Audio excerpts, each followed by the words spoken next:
He's going to be Rochelle White to take it today. He's going to be Rochelle White. He's going to be Rochelle White. Yep, that's it. Just slightly ahead of Eric Osadolo. And then Adelike Adeniyi. You people are really rivalry, huh? Omonike, you are back from job today on time, I guess. Paul Uriade. Welcome, welcome. Pastor Natasha, here you are. Nice to see you. Welcome. How is this house surviving without Pastor Natasha? That's the power of system. Only system could have done that.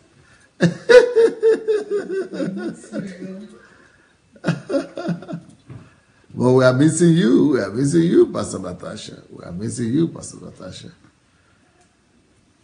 Okay, here we go. Please go ahead and share the link to this program. If you remember, we keep on talking about the levels of truth. The levels of truth. And today is part 3. I wanted to do all that in part 1, in one part. Can you believe it? It's like it's not going to work, eh? I was planning to do all that just in part 1 because apart from that level of truth, I still have like 20 other messages on this subject of truth. And now I'm doing one for 3 days. Well, God will help us. So,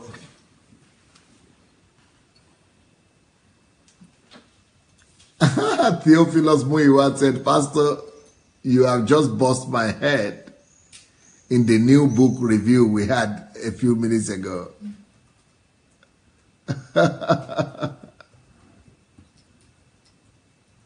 Yeah, well, for people who don't know this, we actually come on 2 hours earlier. 2 hours ago, I was on reviewing one of my latest books, and the name of the book is The Veritable Source of Energy. The Veritable Source of Energy. So Muiwa said he was there for that review, and he said his mind is thick, like in the boiling water. His mind is still kicking and boiling as a result of what he discovered, what he got to know from that review. So if you have not been following our reviews, if you have not always been following us in at the 5 p.m. Nigerian, 5 p.m. England time reviews, well, I'm sorry, but you know what you could do? You could actually be following on YouTube. Not immediately, but afterwards, the same day, we try to put those reviews back on YouTube. I think it's put on the book reviews. I think book reviews it should be, or if it's not book review, then it could be Kingdom Fruits. So go and check that out. But today we are continuing our series on the truth. The power and force of the truth is the general topic that we are addressing. But this week we are talking about the levels of truth. I mean, yesterday we spoke about it. Day before yesterday we spoke about the levels of truth. And there are 5 levels of truth. The 5 levels of truth. Okay. What I'm going to do this time, because I've done my best to repeat to you the first 3 levels of truth. Yesterday I spoke about the 3rd one. Day before yesterday I spoke about the 2nd one. Monday I spoke about the 1st one. So I'm going to call on any one of you that remembers, that could tell us in details what you understand from the 1st level of truth. Who remembers the 1st level of truth? Anyone that is here that has been listening to me. If you don't come here, I'm going to point you out. If you don't come by yourself. If he's not willing, he's going to be by force. So you tell me, yeah, come stand in a way that they will see you. You tell us which is the 1st level of truth out of the 5 levels of truth that we are examining. Okay, so The first level of truth is the truth that you tell yourself. Oh, you have to be louder, my dear. Okay, the first level of truth is the truth that you tell yourself about yourself. So it sounds kind of like the second level, but it's really just all about you at this point. What is it that you are telling yourself about yourself? Are you lying to yourself about who you really are?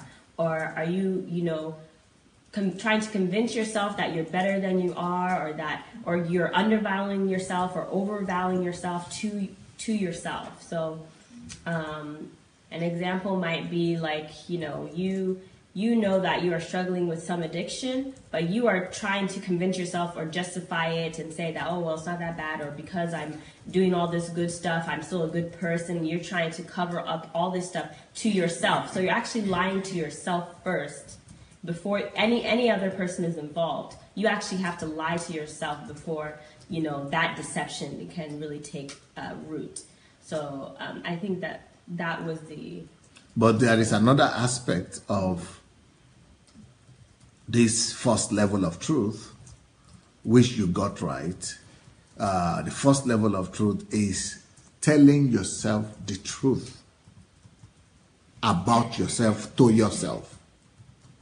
Telling the truth about yourself to yourself, or telling yourself the truth. What does it require for you to be able to talk to yourself about the truth? I mean, to talk to yourself the truth about yourself.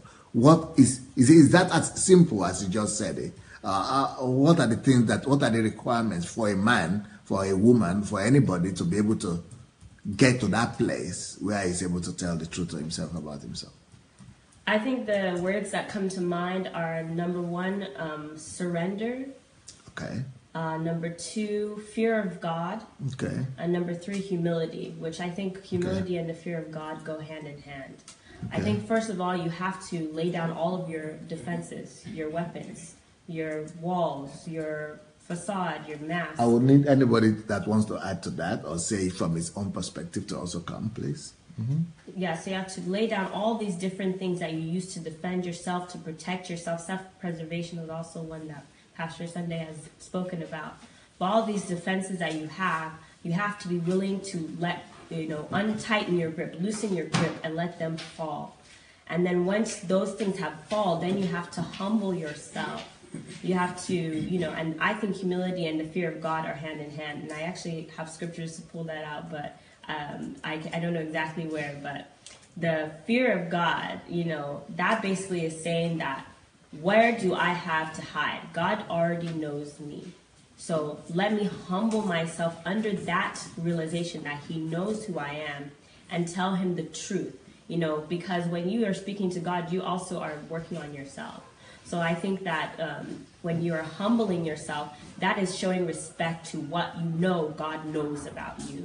When you're saying, no, this is who I am, and I'm no better than any other person. I'm not, better than what I am doing, and I'm okay. Like, I'm okay as long as I continue to go to God with the truth about who I am. So I would say humility, fear of God, they go hand in hand, and also the ability to surrender all your defenses.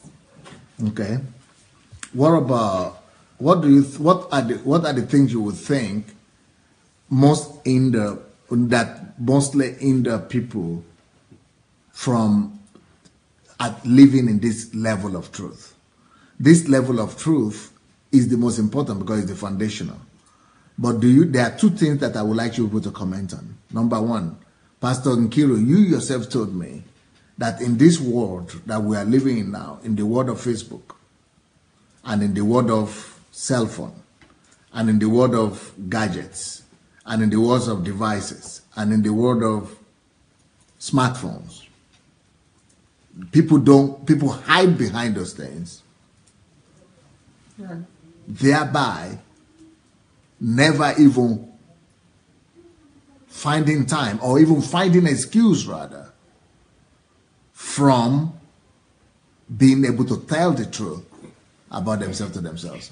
That is to you, Pastor Nkiru. You have to expatiate on that and tell me what you think. Okay. But you, Caroline, there is another aspect of that I want, another aspect of what is taking people or hindering people from telling the truth to themselves about themselves is one culture in America especially and in the West that is called, no, don't do that. If you do that, you are bringing guilt to yourself. So people are trying to avoid guilt. I want to know if you are familiar with that. People are trying to avoid guilt, and so they try to put it under the carpet and just don't face it, never really face who they are, and never really get to a place to tell themselves the truth about themselves because of the deception that if you do that, then you are going to be bringing condemnation to yourself. So let's start with Pastor Nkiro. But repeat what I had said and expatiate.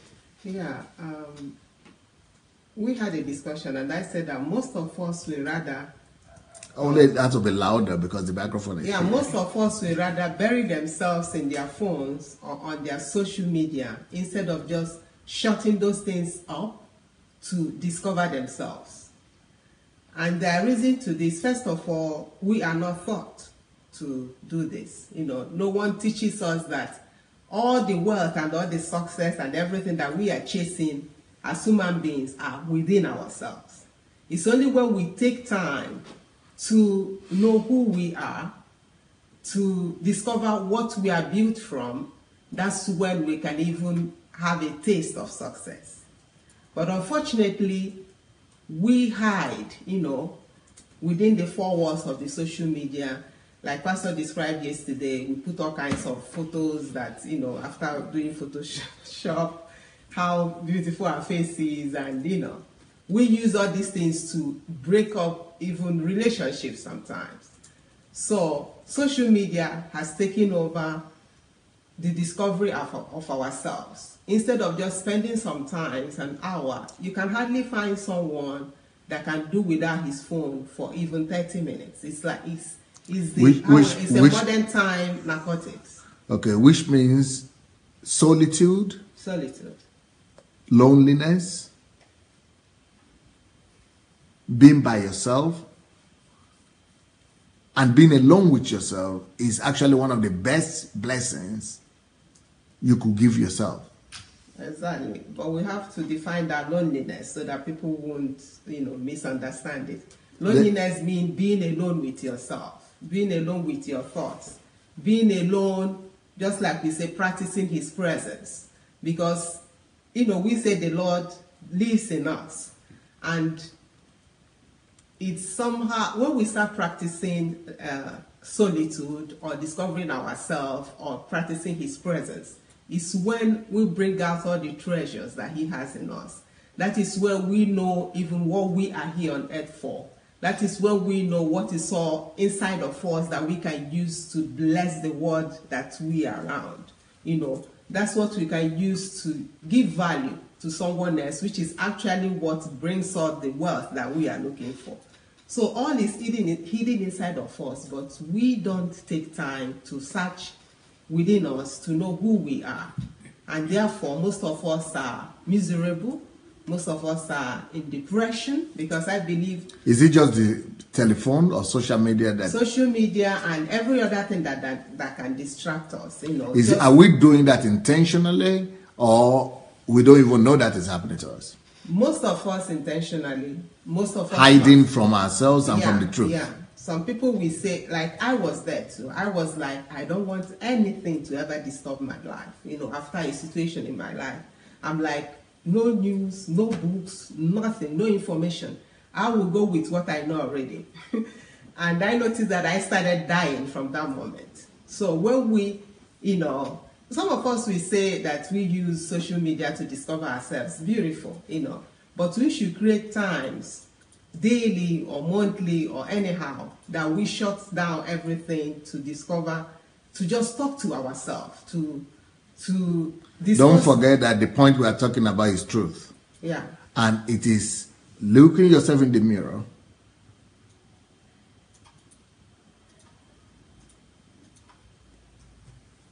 at your own imperfections good and bad, and admitting to yourself and speaking to yourself. But not just speaking to yourself anything, that any deception, but speaking to yourself the truth. Not about your neighbor, not about your mom or dad, not about your husband, not about your children, but speaking the truth to yourself. About, not about the president, not about what's going on in the country, but about yourself. Is that a serious challenge to this generation? It's a serious challenge because we are not taught. We just love moving by the wind. You know, some say wherever the wind goes, but why we don't realize that is that actually that is where our Savior is. That is where our, whatever that we are looking for, every other place is. And talking about telling the truth to yourself, you know, what comes to mind is, you know, you always tell us, be here and now. When you include that policy or philosophy of being here and now, you tell yourself, my name is Ikiru, I'm here right now, you know, I'm a pastor Sunday, so what am I doing? What are you breathing? What are you doing exactly? You know, like for example, if you're somebody that has some problems, you know, you will say, maybe you divorce your husband or something. Say, okay, now my husband left and I'm here alone. What is next? You know, speaking those truths to yourself will help you to map out the plans of escape to your problem. Not map up it to solve your problem, because we don't call it escape. So, but most of us, we find it difficult to do that conversation with ourselves. And that's the only thing that can heal us, and that's the only thing that can bring solution to whatever we are going through. Talking to yourself and telling yourself the truth. Okay, your husband is helping you out here. What do you call him? King? Hero. My hero. Superman. Hero, Superman. Okay. So your hero, Superman, Obi Ojibadu is here. And he's writing a very interesting thing. He's saying addiction to social media actually takes us away from ourselves into the visual world, where we create a dream world for ourselves. That is true. So it takes us to a world of illusion, right, from the world of truth. So we travel away from the world of truth about ourselves and begin to live in illusion. And when we do that, we are going away far from God as well. Right. Because God is in the truth. Okay, thank you. What about the question I asked you, Caroline? Do you remember? Can you repeat it and then give your comment? You're saying one of the things that hinders people. Come forward a little bit. You're saying one of the things that hinders people from telling the truth to themselves about themselves is this false sense that when you do that, you are incurring guilt upon yourself or condemnation. I think that. Have you ever heard of that before? I think that it is maybe not talked about openly, but I think it's a general consensus, something that Christians especially kind of feel, you know, particularly Christians, because that's where the condemnation usually comes, is with religion. You know, most regular people do not think about, but I think what I can say is that if you go back to the scriptures, there's the scripture that says, you know, guilt is rooted in fear. You know, and to me, fear is, you know, just the other side of the coin of pride, because you're saying that you actually are capable of vindicating yourself or paying for what you've done wrong, but you're not. And it's not until you are able to understand the truth of who God is that you will be able to rest in the truth of who you are. I think that, you know, this idea that when you are truthful to yourself, that you're afraid of the guilt is showing you actually that you need to be truthful with yourself. That there's something there that is hindering you from actually coming to terms with yourself and with God. I think that this whole idea of guilt, I've been through it. I can say in my own life, when I was pursuing God, I was feeling so guilty about, you know, I haven't been, you know, following you like this. I haven't been praying enough. I haven't been walking with you as closely. I haven't been doing this. And what I realized is that that's all a lie. That's all a lie. That's all a lie, because God does not, he does not put you up to a standard by yourself. He doesn't say, you now work as hard as you can now to reach my standard. He says, I will come to your level and bring you up. As long as you keep with me, I will always bring you up to my own level. And I think that it just shows you this whole fear of guilt is just one ploy to keep us separated from God. It's to keep us separated, because not until you worship him in spirit and in truth will you ever be really worshiping him. And that truth really comes with you being truthful with yourself, truthful with God, and being able to be truthful with the people that you live with. But like Pastor said, it starts with yourself. So if you're afraid of being feeling guilty or condemned, then it means that you don't yet know love. You don't yet know God. I think pastors touched on it many times before. Many of the people that think that they're Christians now, who are living in this guilt and this fear, will be surprised at the end of their life to find out that because they chose the fear over the trust of who God was, they actually were not Christians at all. And so that's why I say more. If you're going to be afraid of anything, be afraid of you being so consumed by your fear that you miss out on God. So it means that these people who are afraid of facing themselves and being naked alone with God and facing the truth and letting the truth deal with them, is that they don't really understand the truth. Because what the truth does is that when you are face to face with the truth and you allow the truth to overwhelm you, to purify you, truth actually purifies. Because the Bible says that you shall know the truth, and the truth will set you free from all those fears. Truth will deliver you from fear. Truth will deliver you from concerns. Truth will deliver you from that worry. Truth will set you free from every other thing that has been holding you in captivity. So what truth does is that for coming to face with your truth. Yes, Satan will always give you fear before you get to that point when you come face to face with the truth. But the reason why Satan is sending you the fear is so that you will never do it. You will never get there. Because he knows that when you get to the place of truth, that's where you meet with God. And that is where you get deliverance from even trying to be, to be the one that will please yourself, to make yourself perfect. That is the place of truth is when you get the grace. Because truth goes alongside together with grace. It says Moses brought the law, but Jesus brought grace and truth. They go together. Grace and truth. So it is that grace that is enabling you to do the work and to be able to do what you were not capable of doing before. So when Satan deceives people not to get to a place of truthfulness, when they go face to face with the truth and begin to speak to themselves the truth and the truth about themselves to themselves, then he has won. He has just overcome them. Anything else you want to say before we move to the next point? That knowing yourself and becoming free in this freedom of knowing the truth gives you all the courage you need to face all that you need to face. So if you need more courage, if you need more self-esteem, get into yourself, discover the truth about you and tell it to yourself, and you will see yourself so courageous that you start, cutting down mountains that you never knew you would be able to do. Yeah. Thank you so much. You want to say something more? I was just going to say, if you're still afraid, I think, the word here is leap, and God will catch you. He will, because he's done it throughout the Bibles. Read every scripture. Every person he ever worked with was a mess. But it's only when they admitted that they're a mess. Truth. Yeah. That he came to and said, okay, now I can work with you. All these people were saying, oh, yes, I'm fine. He'll say, okay, you're fine then.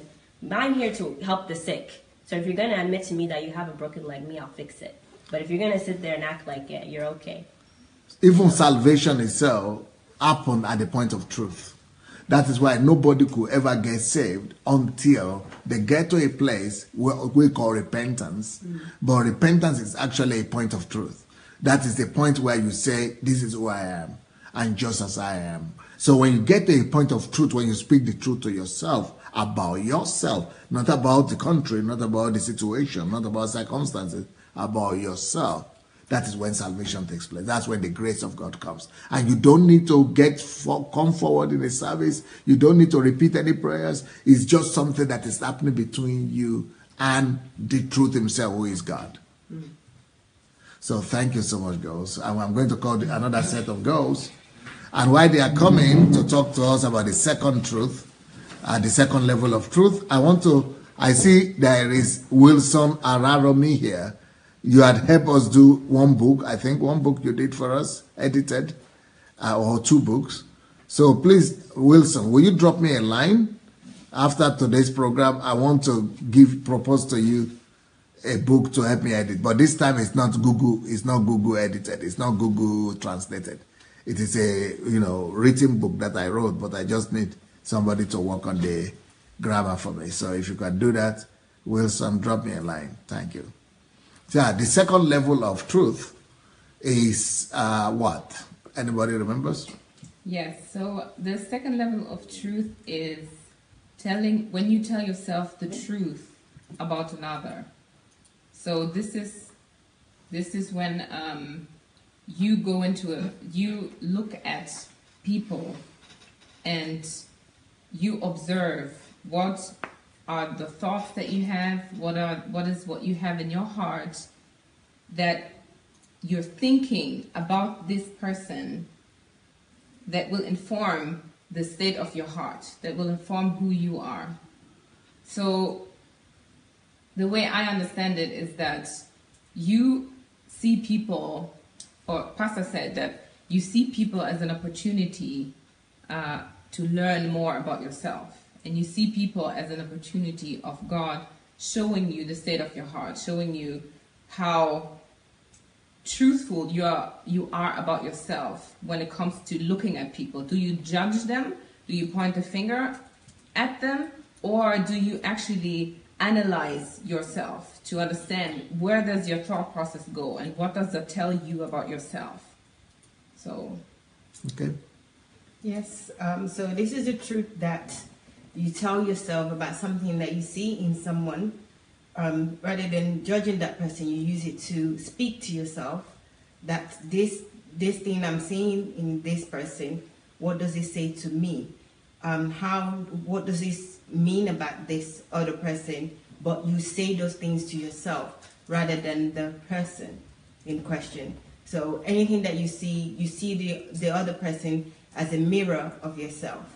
The first one, you see yourself, you look at yourself in the mirror, and in the second one, where you see the person, you tell the truth about another, you use the other to be the mirror of yourself.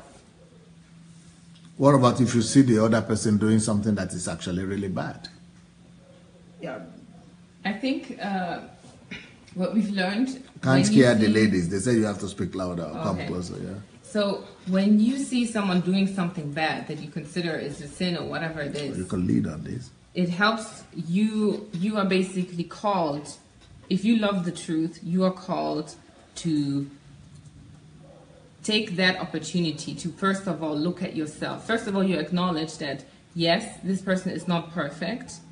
So Or he's doing something that is wrong, which is the Exactly. truth to yourself about what the guy is doing, what the person is doing. yes. Okay? So- but that truth, you are not using it to To judge judge. or condemn him. You are using it to Acknowledge. to analyze yourself Yes. and to acknowledge your own situation. Yeah. Okay. So you're basically using the person or what the person is doing as a tool or an indication to remind yourself that you are not perfect yourself and that you are not in a position to judge the person, but rather to understand that you're both human and that you're both imperfect and that you both need, Or to find what to improve yeah, in your own life. yeah. And that you both need help. You both need to support each other. And instead of judging, that you should help each other in love. Okay? You use the truth about another to identify flaws in yourself, especially if that thing is bad, in a situation where it's bad, to identify weaknesses in yourself, and you tell yourself the truth based on that identification from other people's flaws. So let's say, for example, if somebody have done something wrong that you have never done that thing before, but you use that person's wrongdoing to identify weaknesses in you that could make you do something like that, or that are similar to what that person has done, and you use it to tell yourself a truth or their truth on how to maybe how to develop yourself so that you wouldn't do that, or how to identify other things in yourself, not about that person anymore, but about you, based on what the other person has done, that you can use to develop yourself so that you wouldn't do that, or so that even if there's anything in you that would make you, or it's already hidden in you that could bring that kind of bad thing that you identify in somebody else, you start to work on it. That's what I understand with the second using so somebody in else's other words. words, when you see anybody's weakness, you either point an accusing finger and judge the person, or you use that as an opportunity, even if you've never done that thing that person is doing, even if you've never seen that thing, like you never smoked and you see the person smoking, but instead of you judging and accusing the person, you use it as an opportunity to remember your own weakness, where you are not perfect. But what is the normal reaction? How will we normally have behaved when we see other people, earning and doing things that we would probably not do? And what challenge does this pose to us? This second truth about ourselves. Well, first of all, before you speak, I would like you people to know that the commonality between the first and the second one is the fact that you are speaking to yourself still the truth. Even when you are looking at another person, you are speaking to yourself the truth. When you are not looking at another person, the first one is you are looking at yourself and you are speaking the truth to yourself about yourself. But when you are looking at another person, you are speaking the truth to yourself. You are not speaking. It's not about the person. You are speaking the truth to yourself. So it is still about speaking to yourself the truth, even though through the glasses or through the mirror of another person. Yes. So what are the challenges here I could have about let them see your head because or you can just come closer and load on. Yes.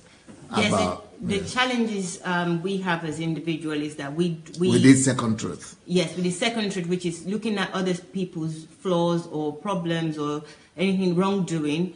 Just like anybody will look at your tattoo right now, right? Yes. Okay. And then instead of them to look at themselves, what mistake they have made in their past or what they are doing wrong right now, they will not normally look at themselves. They will be pointing at accusing finger at you. What kind of a lady is that? How can she have that tattoo? But you don't know her story. You don't know her history. You don't know what that happened, why that happened, and how that happened, when that happened. Maybe before she became a Christian and any other thing. That's why we should never use anything we see in another person to judge them or point an accusing finger at them or even talk about them at all. It is first of all to talk about myself. Once I'm true with myself, telling the truth about myself, then we will get to a point where we could talk to the other person or more people about them.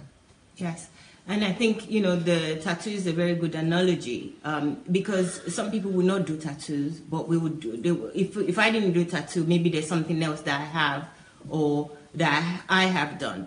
But because for some reason, as human beings, the challenge that we have is that we want to look at the other person, what they have done, and forget about ours. What I have done. Yeah. Not look at what I am doing that might not be a tattoo, it might be something else, but focus on what somebody else is doing that is wrong. It probably make us feel better, and that's the beginning. But what is the right attitude though about that tattoo? Can you tell us? Yeah, so I can look at that tattoo based on what I've learned, and it tells me that there's a story behind her choosing to get this tattoo, and it reminds me of the things I have done that someone else may not understand because they don't know what I have gone through to make this mistake or whatever. Yeah. And then so that's where you stop out, because the truth is making that truth, whatever I have seen there, making me better. Yeah. So do I want to condemn her, or I want to help her, Or do I just want to look at myself and stop at that? Or it has to get to a place of action? And it has to get to a place of action because I have to either do something better and, good about myself, or I do something kind or better to her. I reach out to her with love and cover her with love and reach out to her and actually act out the truth that I've exposed myself to through her. So it doesn't just stop. It's just like when I tell myself also the truth about myself, I shouldn't just stop at that as well. I should go beyond that and, act it out. If I said I've spoken the truth to myself about myself and I see my own situation, I see the truth about myself, I've spoken, it doesn't just stop at speaking. I must also now say, okay, what are the decisions that I'm making now? And what are the steps that I'm taking? What are the actions to follow this truth that I've just spoken to myself? Because it is the actions that follow that will reveal to other people that, yes, I'm living in the truth. There must be a corresponding action. There's correspondent action. And the same thing when you also look at other people, even though you didn't judge them, even though you came to a conclusion about looking at yourself and, not judging them, but whatever conclusion you came to must be acted out one way or the other. I don't know if you guys are getting it. Yes, because I think as Christians, we're good at saying that, okay, I'm not going to judge, but we don't use that information or that we know to assess ourselves. We just stop at, okay, I'm not going to judge, I'm just going to leave this person alone, but we condemn the person in our hearts, and we don't use what we've seen to actually take the action to improve ourselves, and also to make that person better. If we're going to even say anything or do anything about what we've seen, we just said, okay, I'm just going to stop at not taking any action. So not taking an action, not saying anything, but in our hearts, we've condemned the person totally. We think that they're lower than us. And even thinking that, it's almost like we're lowering our own self as a person, and we don't know it. We do that all the time, because I always say that I'm not going to judge somebody. I'll just leave them because I have so many flaws. I get that part, but I don't take the next step of actually using what I said I wasn't going to judge the person on to assess myself and develop myself further. I just know that, okay, I have flaws and this person have this flaw. I'm not going to say anything. I don't care, but I don't take actions. I don't process that any further to help me or the person. It means that you only said you will not judge the person, not because of truth, no, but it's just because it's a principle, or it's because it's a rule, or because, but if it's the truth will also reflect back to yourself. The purpose of the truth is for you yourself to see yourself and to be able to be transparent with the truth, so that you will be one with the truth. The goal of the truth is that you'll be one with the truth. You'll be united with the truth. And to be united with the truth, it's not just enough to say, I'm not going to judge that person, but you are going to allow the truth about what you are learning from that person's life to make you better. But not just make you better, you must also think in terms of how can that truth that I've now discovered, which has helped me to be better, be reflected to that other person, to make that other person better as well, or to make my world better at large. Mm-hmm. I also think, you get it? Yeah. So that is another level that I'm trying to let you see. Yeah. And the same thing must happen even when I'm by myself, when I'm alone with God and alone with myself and alone with the truth. And when I'm speaking to myself and about the truth about myself, and I'm seeing who I am and what has happened, it must lead me to a decision. And from that decision, it must also lead me to some actions about myself. Then besides actions about myself, it must also lead me to actions about the world that I live in, about my family, about my environment, about people around me. That truth that is purifying me, that truth that is illuminating me, must also go beyond just me. It must go beyond just illuminating me. It must go beyond me and illuminate the world around me. That is how they see through my actions that I've encountered the truth. Because my action now tells a different story. They can now see that I'm no more quiet. They can now see that I'm doing something about it. So faith without work is dead. So my faith also must produce works. I don't know if you are getting it. Yes. I was going to say that knowing this, louder because of the knowing this truth now, like if I find myself in such a position where I see a person who has done something wrong, and I and I take that opportunity to learn about, to tell myself the truth about myself to that the truth about that person to myself, it actually helps me to take the courage to go to this person, yes, to actually ask the person, who are you? And, you know, get what to know your the story exactly behind what that action is or that tattoo is. It gives me the humility to approach the person, not because I want to go and I see myself as an agent of change and I have to go and change this person, but I have to go and share this love and that understanding with her, to understand who is this person. Or I just go not to ask the person about, you know, the tattoo, but I could go and tell her my story. Yeah. And as a result of my story, she might be touched or want to share her story as well. Yeah. So I go and reveal to her the truth about myself, not even bothering about her situation. Yeah. She might not even know that was what prompted me to her in the first place. Yeah. But when she feels the love of my touch and of my truth, then she herself wants to reveal to me her truth. Yeah, I think this says to me actually that maybe in the first instance, even if I see something about someone that I don't like or I think that they've done wrong, the first instance is not to point those things out, following even assessing myself and telling myself the truth. The first instance is just to love the person as they are, yes, and engage with them, understand them before I even raise this. The issue is not about what they've done anymore. I've used what they've done that I think is to wrong improve to improve myself, but it's also an opportunity for me to even foster a relationship with them. So rather than just walking away and saying, okay, they've done this, I know that is wrong, I'm not going to do it, and I'm going to speak to myself, but just go, move on. I haven't done anything at that point. I'm not even dealing with the truth there.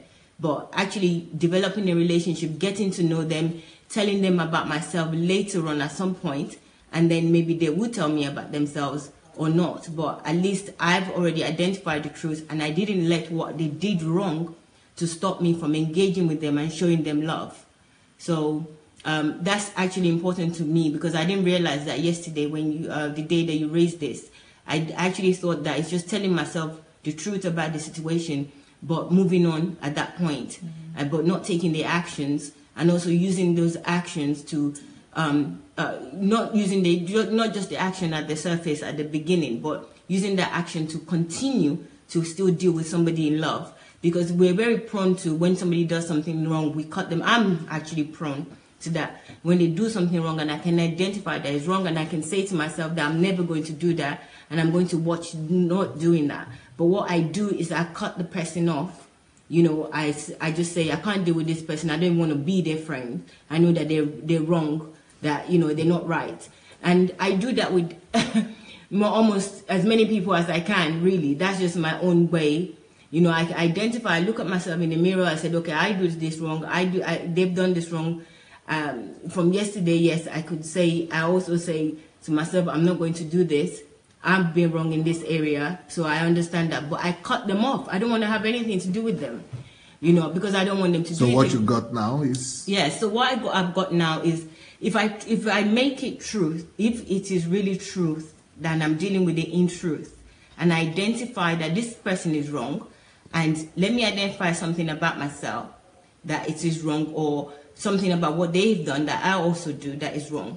It doesn't stop there. The truth is extended to me still engaging with that person, but understanding that with time, maybe if I do get to know the person further, or even if it's somebody that I've known, because this usually happens with somebody that you know very well. It doesn't happen mostly with people that you don't know. You just move on when they do something wrong. But you might be family members, it might even be your friend that did something to you. You identify that what they've done is wrong, but you then cut them off and say, right, they've done something wrong. Yes, I'm not going to do that, so you're not my friend anymore. And this causes a lot of ills in the world. You know, I know that there's so many people that we've had a great time together, and then they did something wrong to me. And I'm thinking, okay, this is really, really terrible. I don't like what they've done. I'm not going to do what they've done to me. But again, I'm not going to be their friend anymore. I'm just going to stay away from them as much as I can. But what do you now understand? So you keep repeating what you used to do before. Okay, so I understand now that I need to What did you learn? The actions that I need to take is, okay, still be friends with that person. Maybe continue to engage with them and tell them some of the things, communicate with them what I don't like, when, especially with somebody that I've known for a long time. Well, that's not the first stage. The first stage is that whatever they have done, use it to be a blessing to you. Use whatever they have done to speak the truth to yourself, about yourself again. Okay.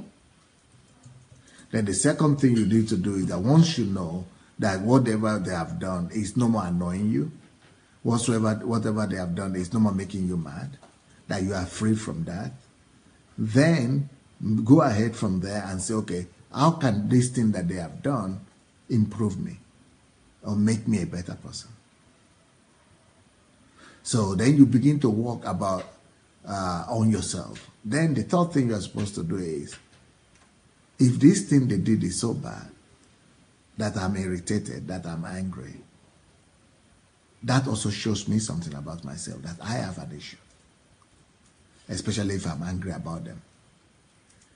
Then you need to ask yourself the question, am I angry about them, or I'm angry about the bad behavior? So if my anger is about the evil that is done or the sin that is committed, then it doesn't touch them. So then I have to question myself from there and say, okay, do I still love them though? So if I still love them, but I still have the anger, but the anger is towards the bad thing they did, but I still love them, then I'm free. Then I'm victorious. Then from there, I must now ask myself, what are the actions I could take to, now I've learned a lesson from this thing, the bad thing they have done. So what are the actions? What are the corresponding actions? So the corresponding action should be, if I've learned this lesson that, okay, I should love them, I might not even be ready to reach out to them yet. But since I have the anger and since I have the irritation about the sin, I could reach out to the sin and begin to attack the sin and begin to condemn the sin and begin to kill the sin, because that is actually what needs to change. So from me dealing with that sin and dealing with that evil, they could get to know without me even talking to them, without them even knowing that I got pissed off from whatever they did. But just for me resolving that problem, not just for them, but for the whole world, and not just for myself, but generally, just eradicating and uprooting that evil, they could see the truth. They could get to see the truth. Because sometimes they might not even be ready to receive me or to want to listen to me to come to tell them the truth. Maybe they just, but I could still deal with that situation. I could still uproot that evil. I don't know if you people are getting what I'm saying. Yes. So that way, the truth has brought forth a concrete fruit. Yes. I think what I'm getting is that we need to separate the wrongdoing, the sin, from the person, from the individual person. Louder, please. I think what I'm getting here is that we need to separate the wrongdoing from the person that is doing the wrong. Yes. And once we've separated that and identified that, we can still engage with the person, and without mentioning what they've done wrong, then we can progress with still engaging with that person without even the person knowing. Then secondly, because you have to be ready to approach them. Sometimes you are not ready to approach them. Sometimes you are still feeling discomfort to some extent. And sometimes they are not even ready to receive that truth. Yeah. And the other aspect is that taking actions, making that thing that you identify, that you've told yourself that is wrong, making it something that you deal with that. You deal with that in the sense that you work on that. You pronounce that as something that is wrong, almost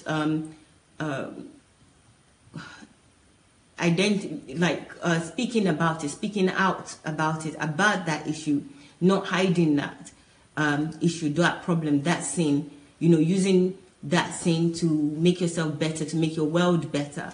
Don't say, okay, this is something that I don't like, I don't want to deal with it, hide under the carpet about that issue, but making known that this issue is wrong, Don't even deal with the person, or talk about the person on the issue, but talk about the problem on the issue. Don't hide that, so that becomes a product that change the world, that change you, that permanently change you and change the world. I think that's what I'm getting from it. Also, it reminds me of what you spoke about when you talked about silence, that we are not supposed to expose the individual, but we are supposed to expose the evil. So it's not about going and pointing fingers and saying you are bad, but it's about identifying what is bad. And this has nothing to do with the person, because the person can still change their ways. The person can still repent and, ask for forgiveness and everything, which also applies to us. So we are supposed to look beyond the evil and address the person and approach the person in love. And I think it helps to put this to also inform how you have your relationship with God. Like if you have time for solitude and you go back to pray, you will know what exactly to pray about, because you have done the inventory of yourself. So you are going to tell God the truth about yourself as well, because you know yourself, because you have used the people around you to assess your own state. To tell yourself the truth. Yeah, to tell yourself the truth about yourself. So this is how you can now approach God, to tell God, look, this is who I am, because you've done the work, and this is how you put into practice the theory.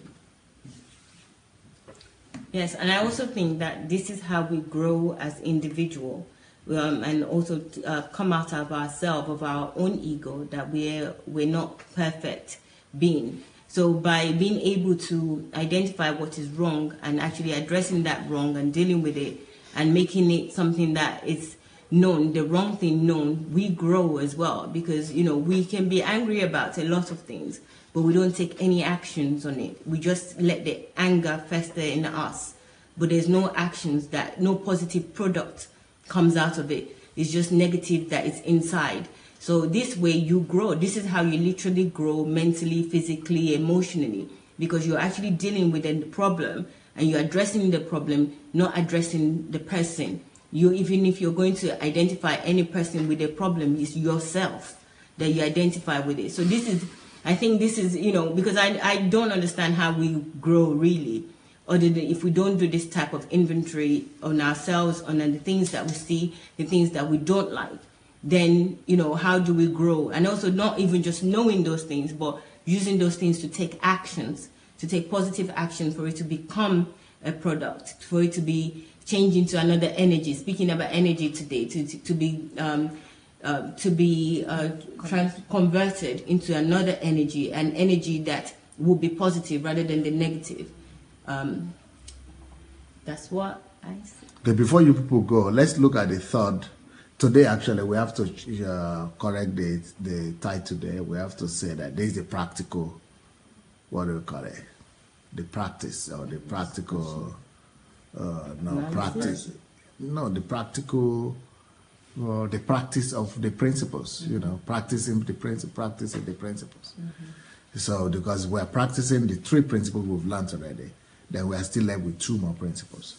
So, the principle number 3 that we are going to talk about. No, I think I will just let you go. Let me invite the 2 girls back again so that they will tell me about the 3rd principle.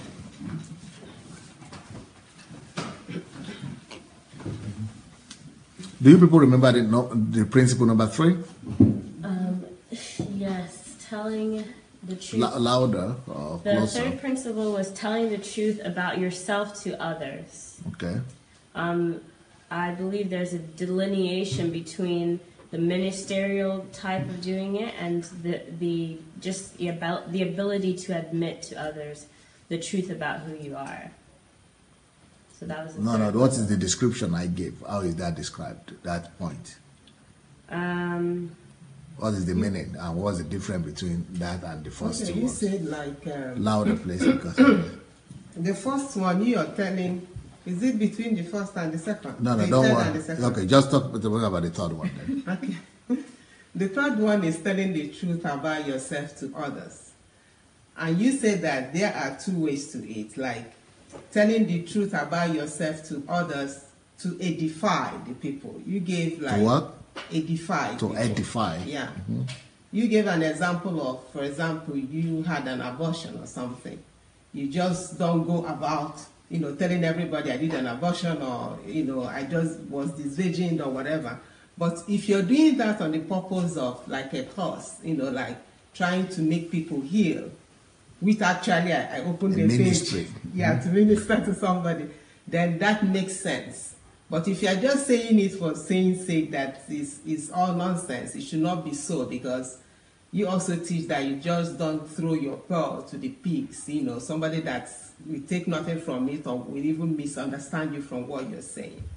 So, but on the other hand, there are some truths you have to tell people about yourself. It's like, even if they weigh you, okay, you gave an example, like you have some people that do packaging.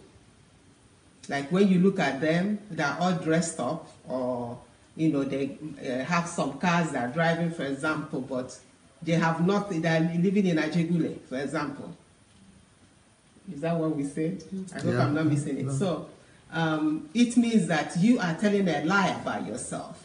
Now, when you come to people, for example, for help, if you have shown up yourself that you're a millionaire, for example, it's a deception. You are deceiving the people. When you come to people and ask for help, the person will really think twice. It's not saying that you're not supposed to dress well, but the way you act and the way you represent yourself should tell people who you are. They shouldn't misread you by the way you present yourself. Or you have nothing and you're going about making mouth, I have this, I have the other thing, when you're totally empty inside. Like he gave an example, you are a dwarf inside, but you are representing yourself as if you are an Iroko tree, all big and full and everywhere. Yes, this point, what you people should remember about this point is this. This point is all about hypocrisy. Yes, that's what you should, one very important thing you must remember about this particular point. This point here is about how you portray yourself to the outside world. Not just to another in the sense of another person, but to the outside world. What is the image that you sell? How do you present yourself? Are you presenting the truth, or you are presenting deception? And I used an example, and I said most people sell and present themselves as deception, lies. And they don't know God because they don't live in the truth.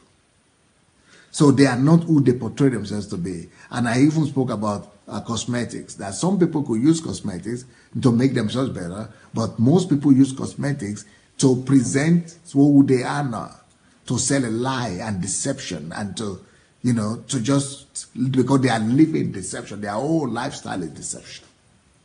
Then I spoke about, Facebook profiles and social media profiles, that it is all about what people want people to know about themselves, even though they know the truth about themselves. But are you presenting the truth about yourself to others? Or you are presenting lie about yourself to others? Is your life, are you living the truth or you are living the lie? Is your own life representing what is real, what is true, what you stand for? That doesn't mean that you are perfect, but you don't need to be perfect, but you could come forward and tell people that you are not perfect. So it is the truth that is more perfect, better than perfection. The truth before God is more powerful than perfection. Before God, because God himself knows that you will never be perfect. But he's more interested that you admit that truth, that you are living that truth, that you are actually walking in the truth of who you really are. Because it is that truth that will now bring you to a place of repentance. But if you just are one inside and you are presenting another picture outside, that is what we are talking about here. And that is what Jesus was always attacking in the gospel. He was always attacking hypocrisy. He was always attacking Pharisees. And this is what Phariseeism means. It means that you are painting another picture which does not collaborate with the picture of the truth that you know about yourself. So this is a fight against hypocrisy. This is a fight against deception, not just of yourself now, but of others. I don't know what people will have to say to that. This And later on, you scripture, I will think add to- you quoted it yesterday, comes to mind. Blessed are the pure in heart, for they shall see God. So most of the time, we paint that picture to people like, look at me, I'm all dressed up. Like most people condemn what I wear. They're thinking that, it's when you're covered up, that's when you're closer to God.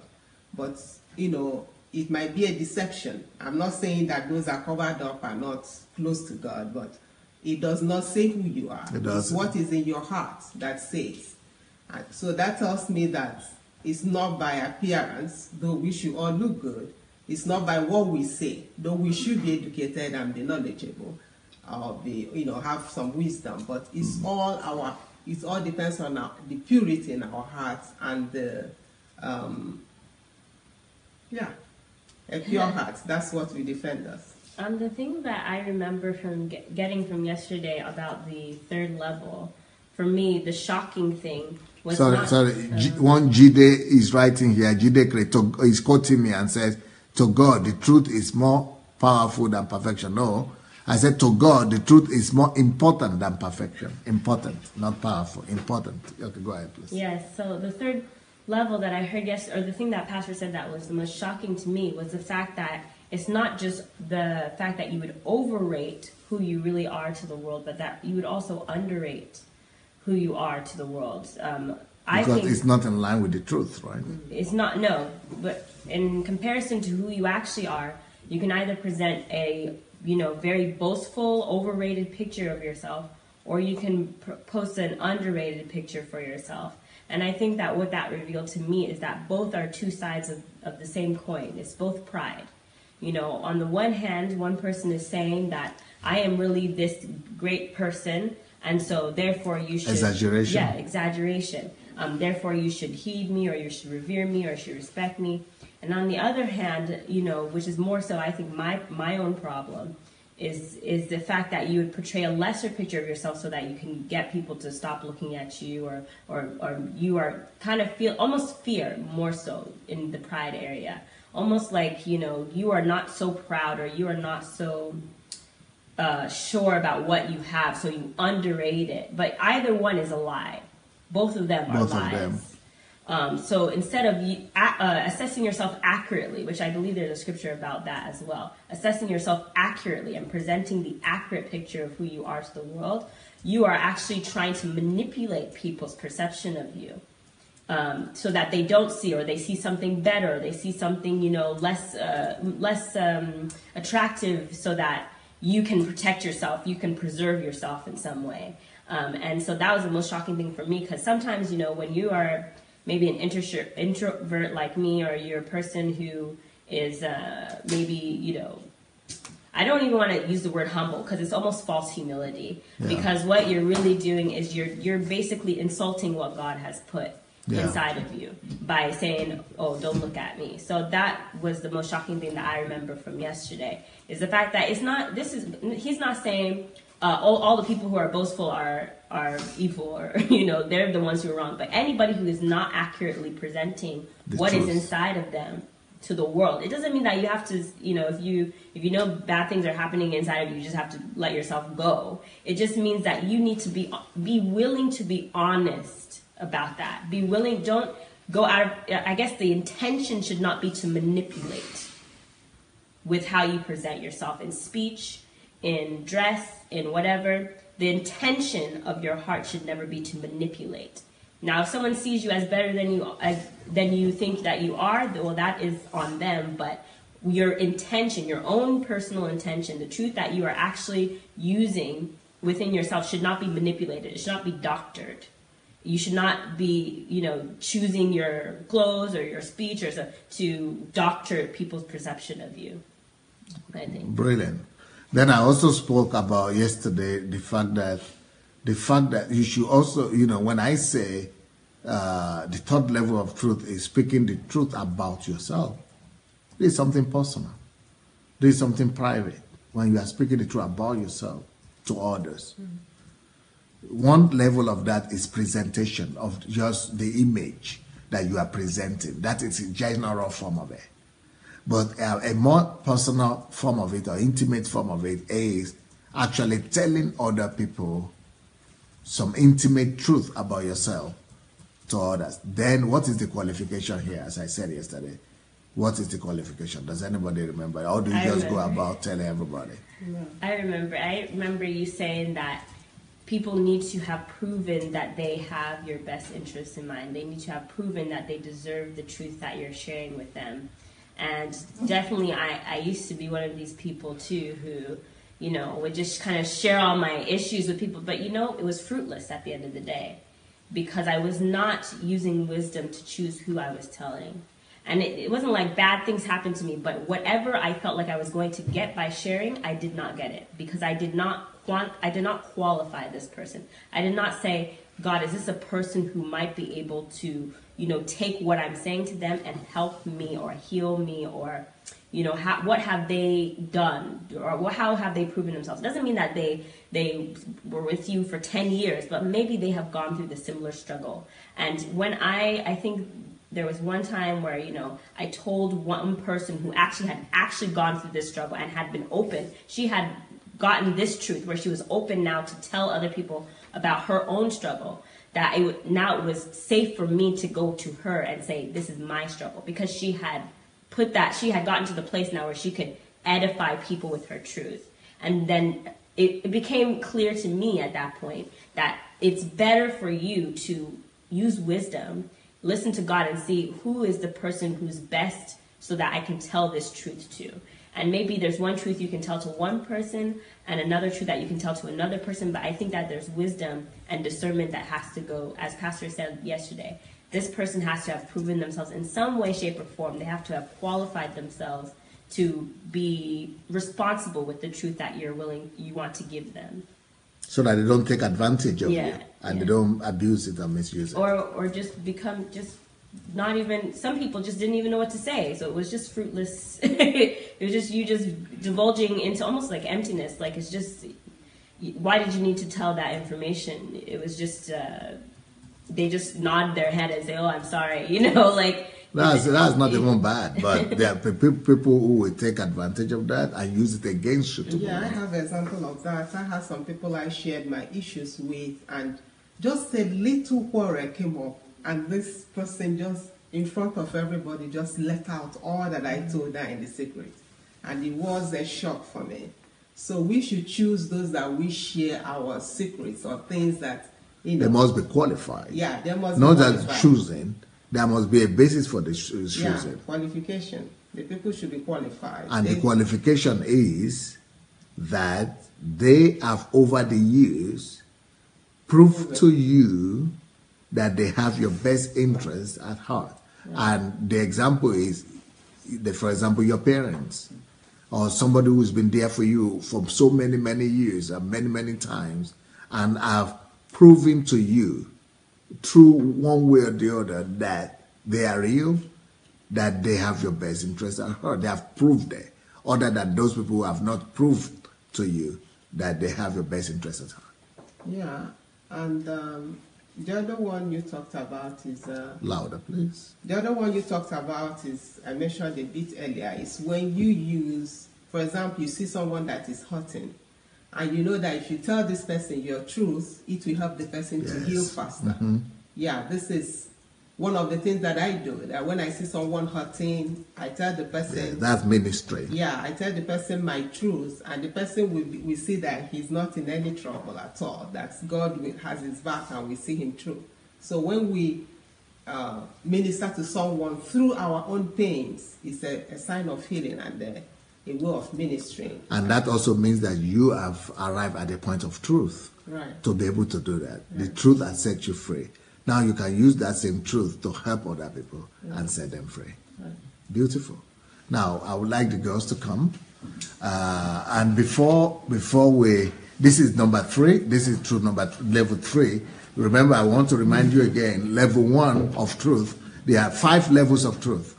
The first level of truth is the fact that you tell yourself the truth about yourself. You look yourself in the eyes, in the face, and tell yourself the truth about yourself.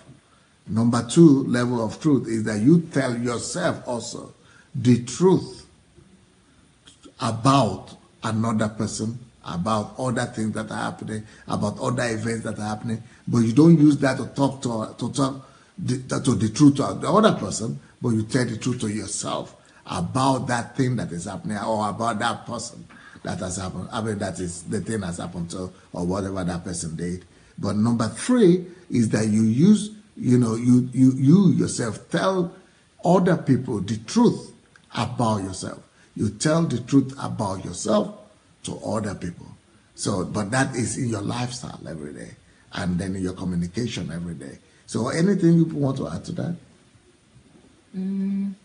I think it's very important to know who you are in order to do that, because many people, like if I think of fashion, and knowing who you are is knowing the truth. Yes. It's being established in the truth.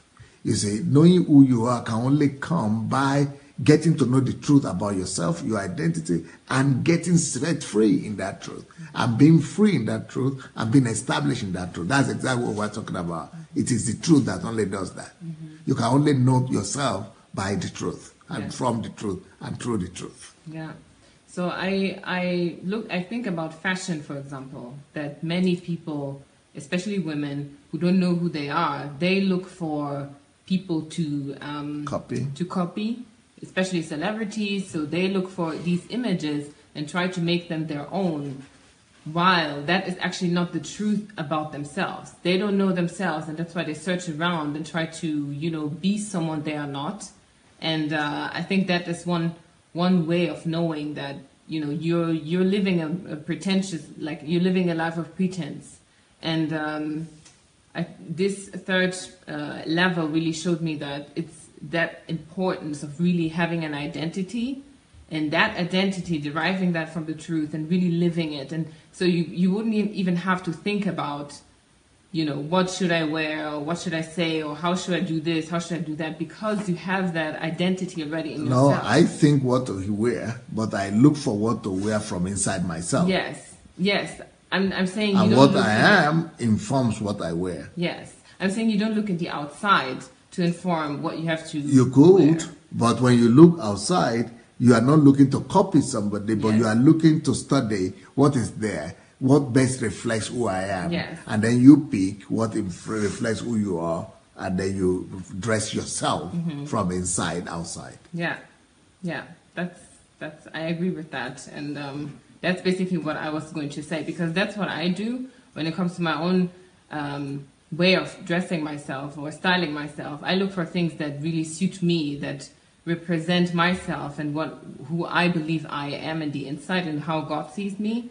So that is something that should inform the way that we, even on Facebook, on various platforms at work, wherever we go, it should inform how we are supposed to behave. And the other thing was already mentioned, I think, what I was going to say. I think, for me, informing other people about myself. Not informing. We are focusing on the truth. Telling the truth about myself to somebody else. Okay. It's what informs love, as far as I'm concerned, and also potential. Because if you can actually sit down and tell somebody, or even however you do, about who you are, it says that you know who you are, and also you trust somebody else, and also you have potential to be a better person. You have potential to change. You're not saying that this is it for me. You're saying that I also have this truth, or I have this problem, or I have this challenge, or this has happened to me, and I can share it with you because I love you. You're looking beyond the surface, you're looking within, and you also understand that you have potential, you have a creator, and you haven't lost hope. Because if you I feel like if you don't tell people about yourself in the right way, in the informed way, not anyhow where you're just sharing your problem with the wrong people, but just telling somebody about yourself, you're saying that you have something bigger than yourself, and you're going to develop and be better. and this is not the end of you. This is, for me, the beginning of being human, where you can share your flaws or you can share your problems with somebody else and feel comfortable to do so. And even in the situation where, you know, it might be unfortunate that that person might say something, or in the future, it shouldn't even make any difference. You know, even being able to share that alone shows, for me, that that person is together, if it is done in the informed way. Because sometimes we do have people that we've known for a long time that we've said that that, like our parents, but our parents could still make a mistake. They could still tell other people or do something about the information that we give them, the truth about ourselves.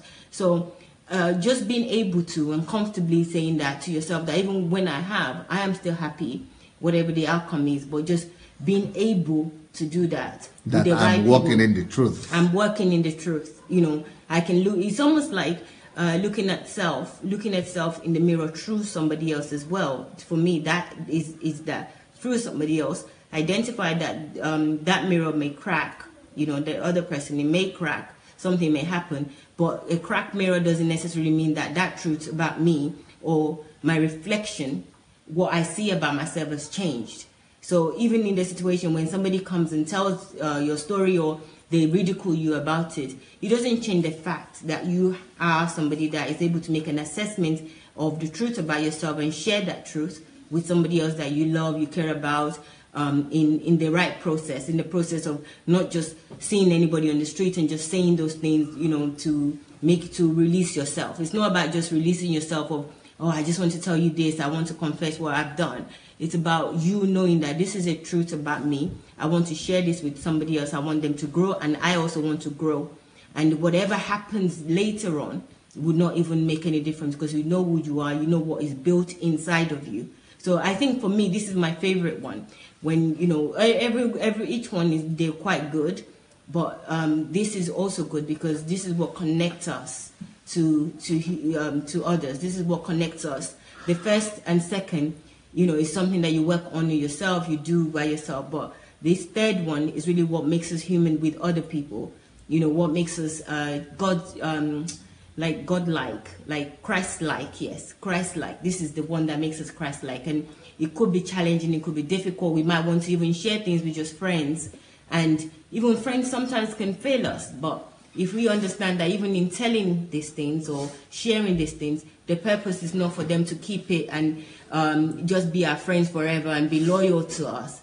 The purpose is not that, because I don't see it as that. It's not about loyalty from the other person. It's just about you being able to identify a truth and share a truth with somebody else about yourself. You know, and which means that truth had already set you free. Yes, and that's why you are free enough to be able to share with other people. Exactly. So I'm free in totality, regardless of even what happened with them later. The next question I have for you people is, what did I say yesterday about people and preachers who live in secrecy and who cannot share or expose their lives? And they only have the pulpit life, or not just preachers, but generally people who are hidden, who don't want you to know even where they live or what their telephone numbers, or you don't know anything about them. You only come to see them on Sundays. And you know what does secrecy say?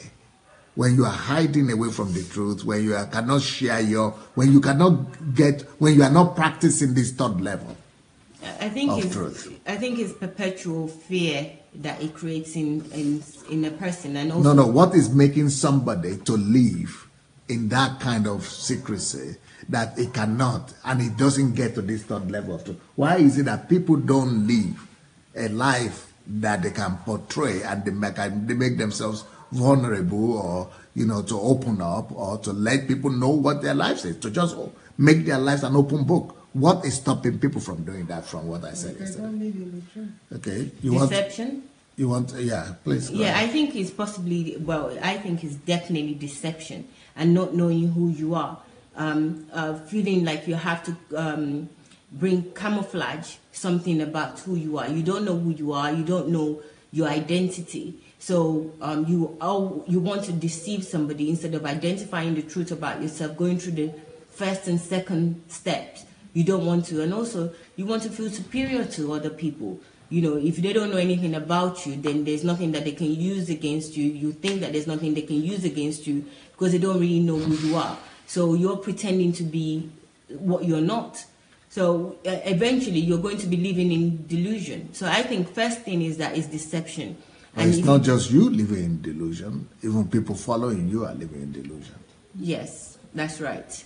But I think also people that follow people like that are also people that are deceptive to some extent. Because, or deceived. Yes. So they're deceived and also they're deceptive because until you go through those stages, if I'm your friend and I'm a certain way and I'm open, I share my home, you know, you don't just see me in the pulpit or you don't just see me outside, but you are the opposite type of friend. I don't go to your house, I don't know anything. Our continuation of friendship would be a deception. It would be a deception on both our parts. I'm sorry, I've not been telling people to share. I've just been taken over by this, our exercise. Please go and share. If you have not yet shared this message, go look under your video and share the message. This might be a very important blessing to some people. Yeah, so as I was saying that for somebody to continue over time with people like that is because they are also deceptive. So both parties are deceptive. The preachers that does this, they're deceptive people. And the congregation, the people that allows that and continues to allow that are also deceptive. If you don't go through those processes, a lot of us live in deception for a long time without even knowing. So if we don't go through step one where we're telling ourselves the truth about ourselves, and we're not going through this second step where you're telling yourself truth about somebody else, then you accept those type of life. You live that kind of lifestyle, which is a camouflage of who you are, and you lose yourself totally. You don't know who you are until maybe one day, many, many years later, somebody wakes you up or something happens, an event happens that changed that for you. But a lot of people live a false life. You know, at some point, maybe I have also lived a false life because I wasn't taking the inventory of all these things where I was just living like a zombie and I wasn't taking any inventory. I wasn't questioning the things around me. I wasn't questioning the people around me. I wasn't questioning what I was doing. Yes, I react to things. I'm always reactive. So when I see something that I don't like, I say, oh, I'm upset, I don't like this, and then I don't do any assessment of it. I just take the next action and then live another deceptive life without taking these steps. I think these steps are vital. So anybody that is living a life or this third stage where there's no truth about themselves to other people is because they haven't done number one, they haven't done number two, and they're not prepared to, and their identity of themselves is deception. It's not their true identity. What about if these are pastors who are leading thousands of people? What does that tell the members who are following them? Yeah, so I would agree with what Maya was said, and I would say that many people who are like that are, in my eyes, insecure. They're not secure about who they are because first of all, they don't know it. And then they are afraid of vulnerability. They're not transparent because they're afraid that people may not respect them or people may... Okay, if you are talking about fear, that they are afraid, but that's what I did yesterday. I showed you a scripture yesterday from John chapter 3, verse 18 and 19 and 20, especially 19 and 20, that says that the light has come to the world, but people hate the light or are afraid of the because they hate the light, so they are afraid to come to the light. Mm-hmm. So they run away from light because their deeds are evil. So you see where fear comes from. Mm-hmm. Fear comes from people who are engaged in lies, engaged in deception, or who are doing evil, not living according to the truth. Fear could only come from lack of truth. Fear is coming from you not facing the truth, not being immersed in the truth, not embracing the truth, and not being overwhelmed by the truth. So because you are far from the truth, you are running away from light.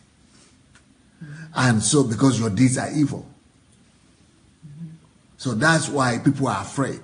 You are afraid of coming to the light because you have evil deeds, which means that you have not embraced the truth. You are not living in the truth. Yeah, so they're afraid that by being transparent, their evil deeds will be exposed. So they try to pretend and have portray a life that is not, not the actual reality, so that people will not discover what is behind the scenes. And I also think that there is an issue of, because you also spoke about perfect love casts out all fear. And I think that people like that just lack love. They lack the love of God, the true love of God that will cast out the fear that they have, or that the people... You cannot have love of God without embracing truth. Yeah. You see, there are three aspects, three things that you people must note, which are working together and which are all God. The identity of God, just like three of us are here right now, God's identity is wrapped in these three things. Those three things are: God is love. God, the way to him is truth. You cannot embrace God's love without acknowledging the truth about yourself, the truth about the fact that you need him. When you admit to yourself that you need him, that you are in need, that this is who you are, that you are naked, that you are in need, that admission of truth brings you to invites the love of God to your life, and that love brings the light of God.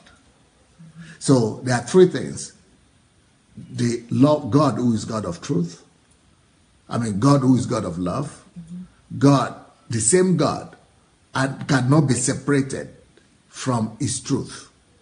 And that same God, when you know the truth, you cannot remain in darkness. Once you know the truth, that truth sets you free from darkness. Light comes along with the truth. So three things go together. Whenever you think of God, think of him in these three terms. Don't just think of God in terms of abstract. Don't just think of God. What religious people do is that they just say, God is the word of God. God is the Bible. God is love. But they don't really get a picture of that. It's just like some religious words. But if you want to capture the idea of God, if you really want to know God, each one of those three things are God.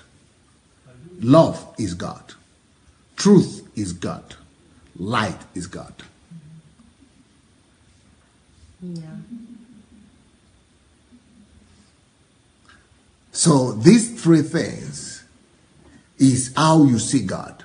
So if you want to know God, seek truth or seek love. But for you to get to his love, you must find out the truth. You must get to the truth. And when you discover the truth, illumination comes. Truth brings illumination. Truth brings light. So all that is all the three components of God that you are interacting with every day, and that we must all embrace all the time.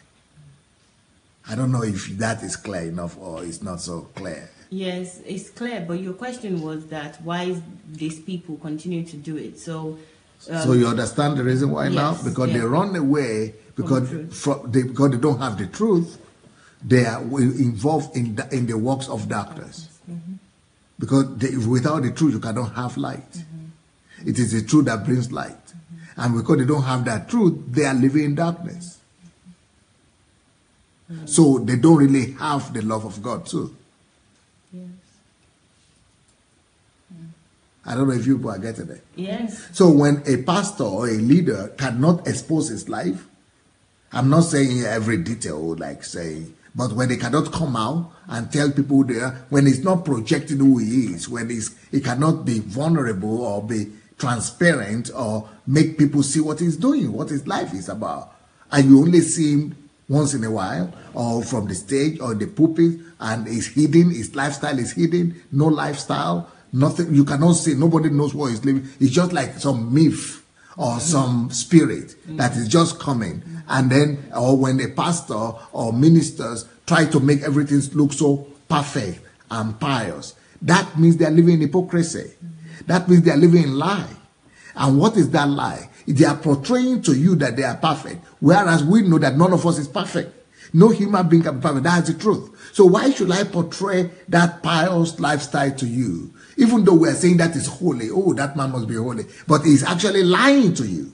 It's actually living in deception to you, because by trying to live a pious life, by trying to present himself as so pious and so, holy and so, perfect, he's lying to you, and you are now thinking that that is how it means to be a minister. That is how it means to be a pastor. And you have to be perfect like that. Then you begin to face your own reality that it's not easy for you to be perfect. That when you begin to try to be like him, to be perfect like him, you begin to fail. You begin to stumble. You begin to see that it's not working out for me to be perfect, but he is perfect. You begin to judge yourself. You begin to judge him. You begin to judge God. You begin to run away from God. You begin to think that, why is it working for him and it's not working for me? But he is perfect. Everybody is perfect. I'm the only one who is not perfect. But it's not true that everybody is perfect. It's just because some leaders have sowed lie to us. And they sowed lie to us because they have not lived on this level of truth. And this third level of truth is what we are talking about, portraying the truth to people.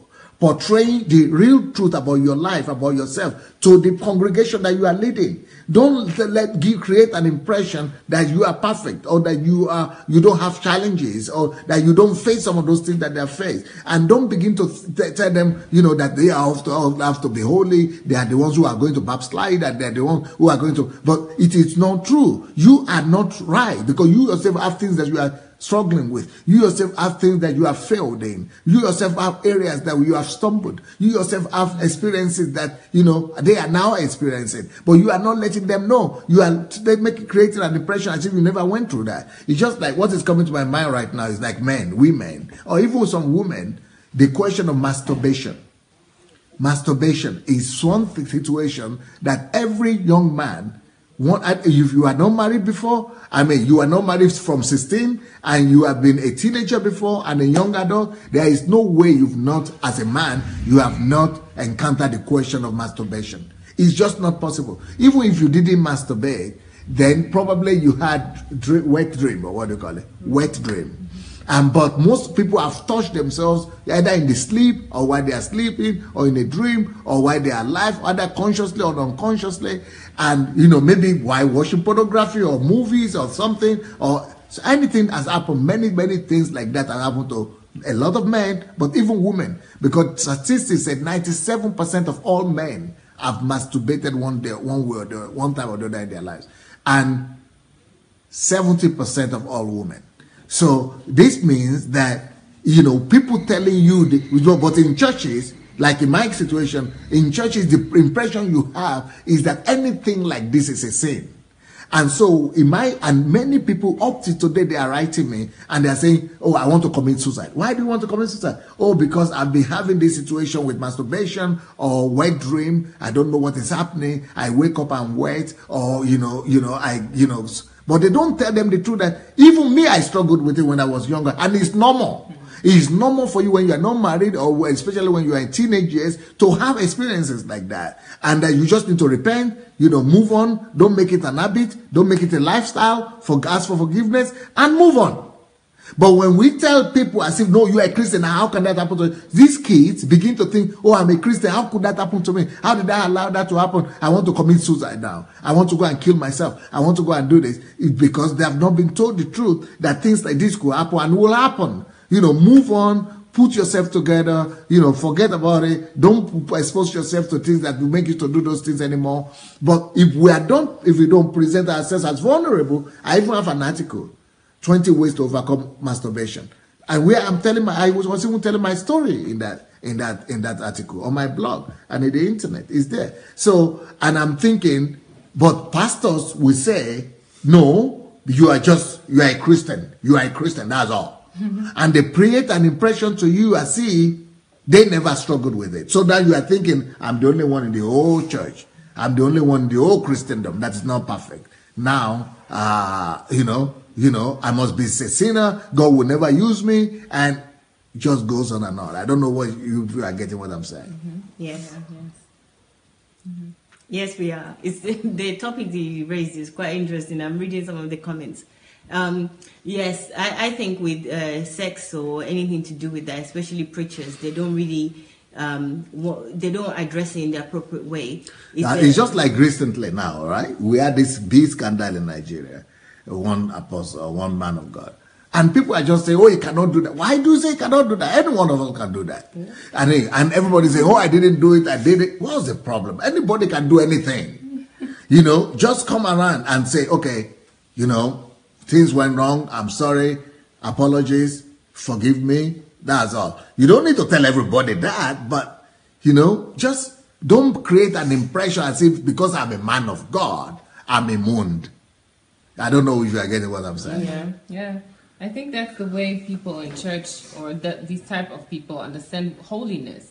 They understand holiness as being perfect and being the image of God. And because God is perfect, you try your best to also display the image of perfection by. But the truth is that being truthful is more important than being holy. Yeah. Mm-hmm. But they don't know. So they present a picture of being holy, but what is needed is for them to be truthful, really. Mm-hmm. Because it says also in the Bible that be holy as your Father in heaven is holy. Yes. So that's what people use to justify. But what that means is not that you are going to be holy like God. Nobody is ever going to compare to God. Mm-hmm. What that means is that strive. The holiness in that sense is talking about perfection. Be perfect. Is you know, as the Lord in heaven is perfect. It's trying to, you know, you have to strive. Strive. Keep on striving. You know, when you fall, don't just remain there lying down and say, but get up. The righteous will fall 7 times and keep on getting up. As long as you keep on getting up, you keep on striving, that is holiness in this kingdom. Yeah. Oh. Well, let's get the other girls and let them tell me what they think about it. Oh, have I asked you about the third point? Yeah. You did? Okay, let me ask you about another question. Or maybe if you want to add anything, you could add. But the thing I want to ask you people is the 4 of you now. I need the 4 of you to come. So find a way of showing yourselves. Yeah, that's good. So the question I have for the 4 of you is this. You know, I wanted to do, what I wanted to do today is to expose and talk about the fourth level of truth.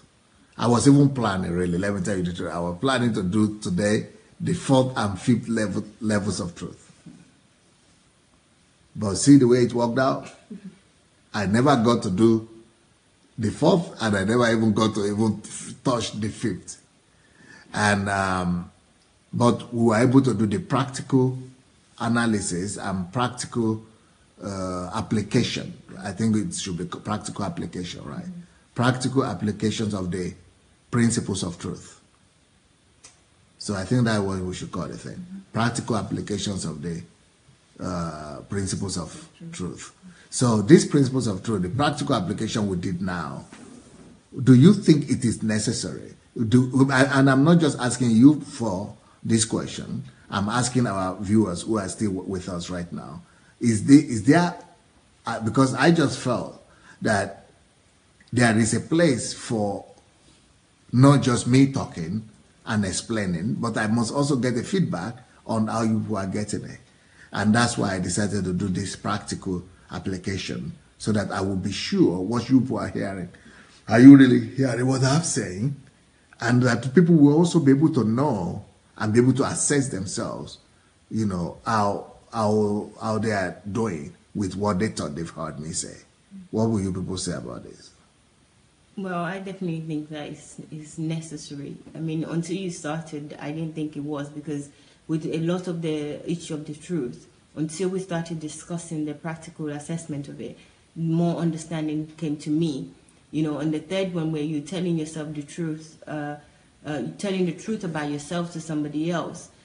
You gave a lot of examples yesterday, but actually practicalizing it in this way today gave me even more depth of understanding of the actions that I need to take on each of them, rather than, you know, just going through these processes and thinking that those processes stops there. The actions that continues with each of these processes, and it's not just an action that maybe would only last you a couple of days. It becomes a lifestyle. So you're showing us to make it a lifestyle rather than a process that maybe we do every now and then when those events happens, when the events happens that where you need to tell yourself the truth, or where you need to tell somebody else the truth, or use the truth about somebody else.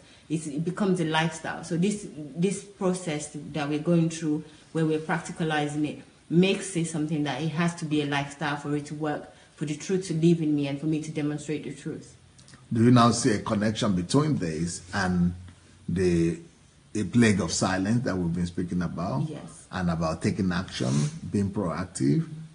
Yes, yes, and it's very important that to know for me that it's not just an action where, you know, I do this maybe every Lent or something, you know, where I start doing it becomes something that I do every single day.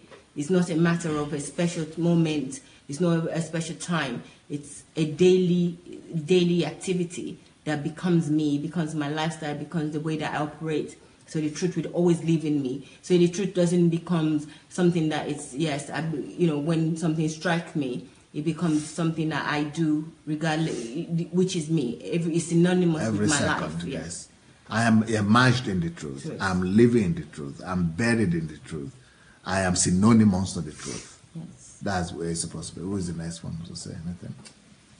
I definitely think that us focusing on the truth is the key to even the last series on silence. I don't even think that one can even adequately bring themselves to tell the truth about anything if they're not even being truthful with themselves, if they're not being truthful with the situation around them, if they're not being able to speak out the truth about who they are to other people. I don't even think that the last message can even fully be, you know, executed without someone fully understanding these principles that you're bringing about now. So I think that it does go hand in hand. But I do appreciate the fact that you went with that series first, because it makes people now know why this series is important. So that's what I would say as far as the necessity of this message. I think it's very timely.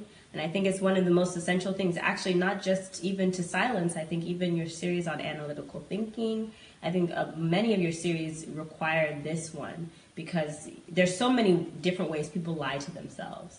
You know, whether it be, you know, their ability, their authority in a certain matter, their ability to analyze the situation. I mean, so many different ways that we lie to ourselves, which you know because you wrote the book Mountain of Ignorance. But people lie to themselves, and what they don't lie about, they don't even know that they're unaware of. So I think that this is a very... But really, my original question is about this practical, whatever I call it, this application, practical application that we are doing today, instead of doing what I needed to do, which was to do my 4th and 5th level. What do you think? Was this necessary? Is this helpful? Yeah, no. And I want people who are listening to us to also write what they think. Yeah. Is it helping them anyhow? I definitely think the practical application was necessary, because even like the 3rd level that you asked us about, I was even struggling to even remember what exactly it was that hit me on that issue until we started to kind of talk it out. I think that there is necessity in repeating what is being said, because especially with these videos, you know, people often think that they can watch it once, or they can hear you say something and feel like they got the full message. But really what they got was a lot of emotions being stirred. So not until we are able to break it down and put examples to it do people actually get to put a picture to what you're saying. You know, really not just go with hype, not just go with, ooh, I've never heard this before, but now say, oh, okay, so that next time that I'm doing this, or that I said that, or that I was interacting this way with my friend, my family member, you know, they've had time now to digest it, digest the initial, you know, wave of it. And I think now what we've done is we've said, okay, let's call up all these examples from your life, and let's apply what we've learned to what you have experienced in your own life, or what you've seen around you. So definitely very important to practicalize everything that we learn. Yeah, I also want to say, apart from the why, I now understand also the how, because when we speak about the plague of silence and the fact that we have to speak out, we are all, you know, very emotional about everything that we have heard, and we all want to say something, and we want to correct what is wrong. But I think we should not forget that we should not go out there to point fingers and to say, you know, this is wrong, stop doing this. But the way we should approach this is with the truth. So we should go not to condemn, but to correct the evil in the humble way that we are learning it here right now. So looking at ourselves and examining what the evil is telling us about ourselves, the evil that we're seeing, that we want to talk about, that we want to expose, to use that in order to formulate our messages in a way that they will help the people, that the people will not feel condemned, that they won't feel, you know, attacked or anything, because what we want to do is to bring the light, we want to bring the truth, we want to bring solution and deliver the people. So I think this message really helps me in the application of these principles, help me to really formulate the message to the people outside with the truth and not with my emotions or, you know, only the thing that I've seen and the changes that I want. Okay, what about what the practical thing that we're doing now instead of continuing to give you the fourth and fifth levels? Yeah, it helps to internalize what we've learned. It's not just theory, like sitting in a classroom and listening, but it is putting into practice the theory. So it really helps to make this your... So what about the fact that I'm not continuing? I'm not giving you the fourth and the fifth one. This is good because, I mean, it will come, you will continue, but it helps us to still, you know, see if we actually have understood what you're talking about. Because you could continue and you could continue and maybe you will understand at the end that maybe most of us have only understood half of what you actually talked about. So this helps you as well to know what level the people are that you're talking to. Okay. Yeah, when I call it repetition, or the practical part of it, helped me personally to understand more on this topic, you know, by discussing it. Because before I stood here, like Caroline said that she was struggling to remember what was there. But discussing it now made me understand what is it? Made me understand that I got something. I'm sorry. Can anybody get some water? And you discussing it further also taught me more on this. And I want it also that when Dr. Sunday asks us those questions, that those on the platform should be asked the same question. They should make themselves to answer the questions too for themselves, so that they will. How has the practical aspect helped them? Yeah. They should write how the practical aspect has helped them. Thank you, and what they're doing about it, and use even some examples of their own life to confirm what you are saying. So I believe as you ask us the questions, you should direct the questions to them. You know, people go by command somehow. Like if you don't say share, most people don't share. But that command gives someone like some kind of push to do what he was supposed to do. Mm-hmm. So the questions should go not to us alone, but to the people on the platform too. And I believe they should also answer, because we are 4 here, there are more than 100 there. So I also think that this is necessary given the topic itself, because, you know, the only way that you yourself will know the truth, if we understand this truth that you're teaching, is by practicalizing it this way. Especially with those of us that are here that think that we're listening, we're getting the point, but evidently even being able to take actions on it is something that elude me personally, if I can speak for myself. So I think that it is important, if there are any assurances needed, it is important for this particular topic, because otherwise, how can this topic be embedded? How would you even know that what you're saying is something that is understood to many people, especially with examples? I've never heard any of these levels of truth before. I haven't read it in any book, or everyone ever told me these levels. And teaching it and teaching us, as you're teaching us many things, I just keep it in my head until I go through the process of practicalizing it in this way. I didn't even know that it's something that has to be my lifestyle, not something that I take out on maybe on a monthly basis, or when something really upsets me, or I'm feeling spiritual one day, that's when I take it out. It's something that I have to continuously use on a daily basis. Brilliant, brilliant, brilliant. Well, I would like to say there are some comments here. Oluremi John says, inspired approach, Pastor. William says, some people do not share and will not contribute because they do not want their church members to know that they are on this platform. But Wilson Ararami is saying, this practical discussion falls under analysis, synthesis, and evaluation, which forms the highest order of learning according to Bloom's taxonomy of the hierarchy of learning. Yep.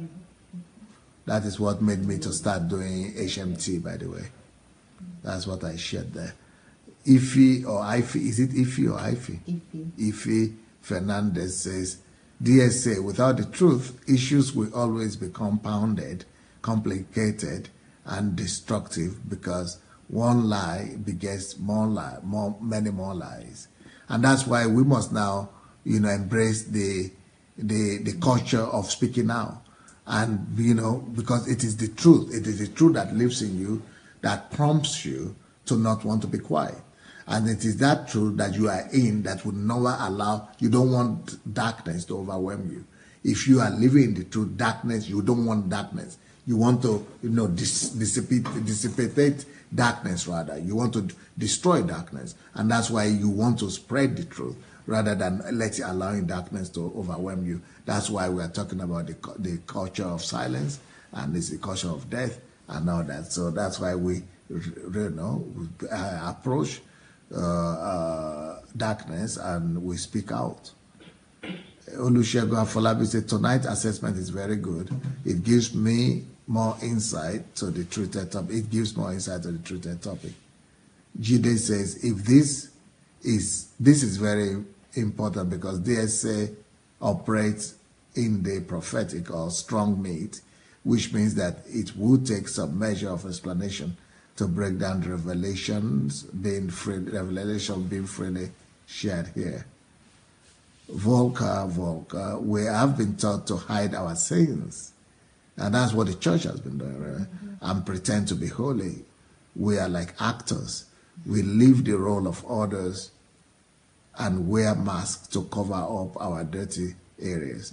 And that's because everybody is like living in deception, in not living in darkness. See, because the truth has not been explained to the people. The truth has not been, revealed. And the truth has not been understood. And the power and force of the truth is not known to people. And so people are afraid of the truth rather than embracing the truth to set them free. And Anastasia said, if we had known this truth, it would have saved a lot of guilt, tripping, and being more free to live in the truth. Inadvertently, we have been taught to not live in the truth. Yeah. So now we all have to begin to become ambassadors of the truth. And the movement against deception is what this is all about. Jide says, sir, this method is excellent because it helps to break down the things you have been saying.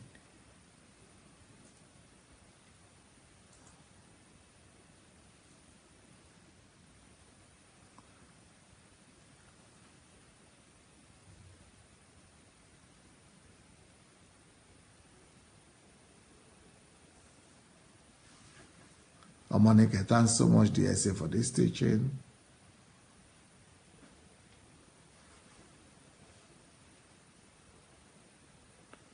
Yes, some pastors always want you to believe they are very holy and they cannot sin. Anastasia says the church is very unforgiving in this area. And that is another reason why people don't embrace the truth. Because the people who condemn people, they don't love the truth themselves. They themselves have not been through the first level of truth.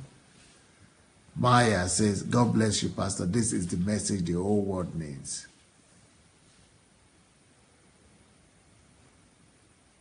Adaora, you said it's not Adaora, Adora. Adora says, wow, Dr. Sunday, you have answers to every question. Amazing, sir.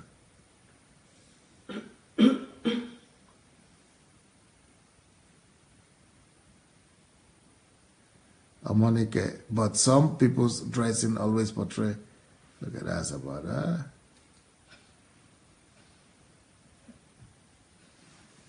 Obarashi Jerry, this has been my issues with the pastors portraying perfection, which is a myth.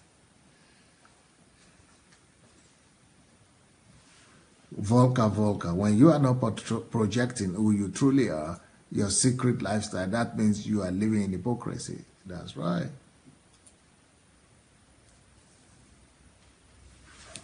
Lara Shomoy, the three components of God are truth, love, and light. I think there is a lot to still be discussed about that.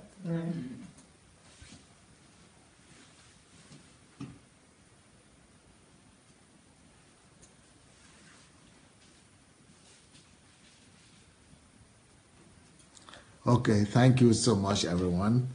I hope tomorrow we'll be able to really deal with the fourth and fifth, or at least the fourth level of truth. And I hope you've been blessed, everybody. I look forward to seeing you tomorrow. Tomorrow we have Kingdom Fruit earlier, and then we'll come back to have this one. God bless you guys. Blessings. Bye.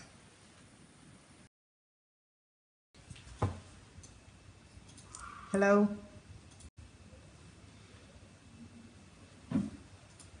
Hello. Good evening. Hello, Russia White. How are you? Good evening. Dr. Sunday is coming. He's just ending a meeting right now. Hello, Ezinwa. Amaka. Hello. Or is it Meka? Sorry. Hello, Paul. Good evening. Dr. Sunday will come in a minute. He's just ending his meeting. Hello, Liv. Good evening. Good evening, everyone. Thank you for joining us again. And welcome Dr. Sunday. You will be joining us in a minute. Hello, Noel. Mofelola, good evening. Good evening. Chinwe, good evening. How are you? Dr. Sunday will be joining shortly. I just thought I will get ready for him, warm the chair for him. He's just ending his meeting. As you know, during the last program, he said he was going into a meeting. So he's just ending that meeting right now. Hi, Jefferson. Omonike, good evening. Hello, Dee. Lisa, good evening. Thank you, Lisa. Hello, Mrs. Shorunke. Uluwatoyin, how are you? Shoniron, good evening. Share. Pastor Nikki just reminded, Queen Nikki just reminded me to tell you guys to share. Please share, guys. Topsy, Deborah, good evening. Thank you all for sharing. And also, don't forget to invite people as well. You don't just have to share, because when you share, it goes on your page, but you can also invite people individually. Invite as many people as possible. Thank you, Topsy. How are you? Good evening. Pastor Irene, good evening. Nikki, good evening. Okay, Dr. Sunday is here.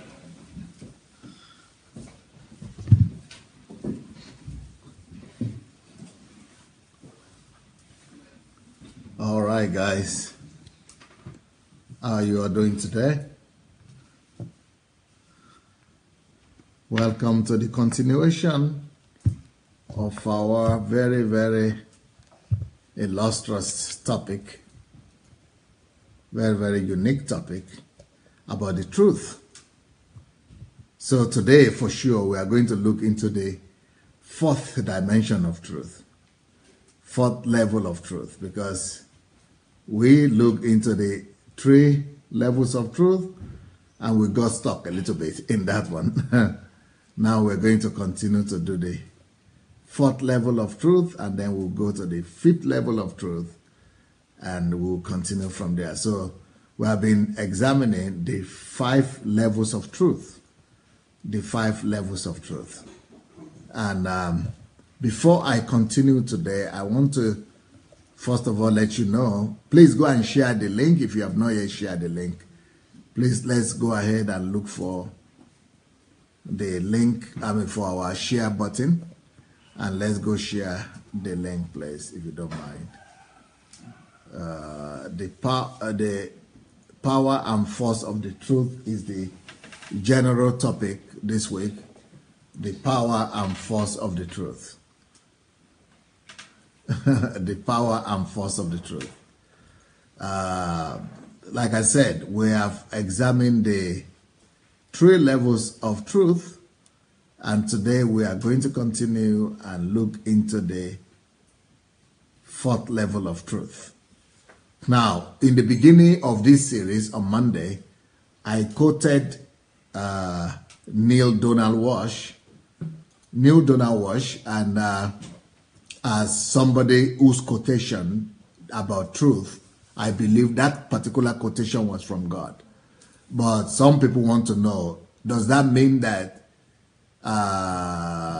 Neil is from God himself? Does that mean that his books are of God? Is he a Christian? Is he born again? And are his books from God? Could we read his books and things like that? So I discovered that some people have that confusion. No, I want to say that I don't believe that he's a born again Christian like us. I think that is what we could refer to, we Christians refer to as New Age. But you know, even people that are in error or people who are in New Age, even Islam sometimes, even Islam and Buddha and all these religions, you know, you could sometimes come across some true thoughts in their writings. Sometimes you could come across something that is correct or that is in line with God in their books. Like Islam, for example, who talks about Isa, who is supposed to be the picture of Jesus. And he spoke about Mary. One day I'm going to do a series on Islam, by the way. How Christians should relate to Islam and how we should understand Islam. So I'm going to talk about that one day. I'm going to do a series on that. And Jesus in the Quran and all that.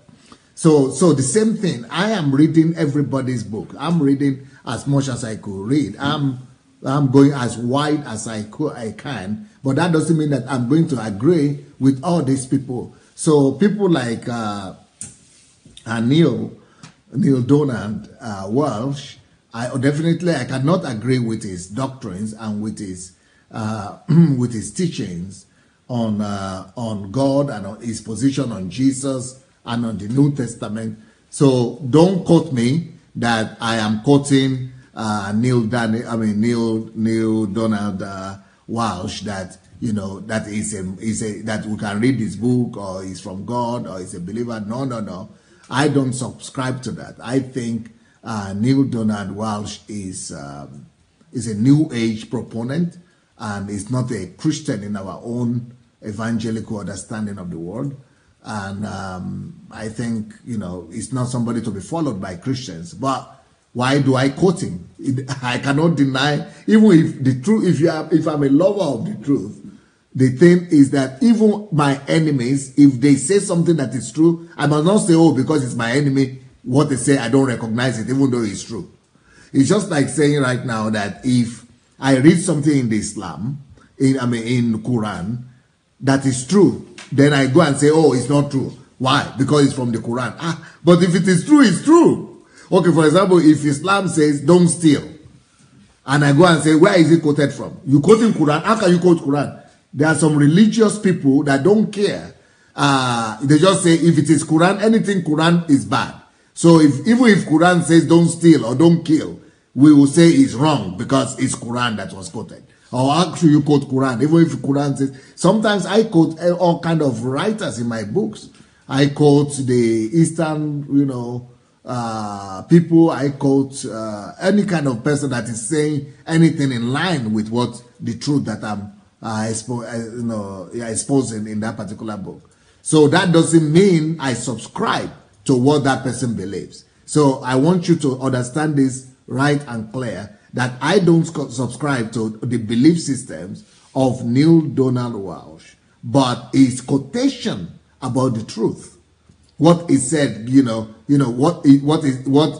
of the things that he said was revealed to him about the truth. That is just in line, but not everything that is written about will I subscribe to. And the only part of it that I said I got to be right was this quotation that I used. So please don't go and quote me.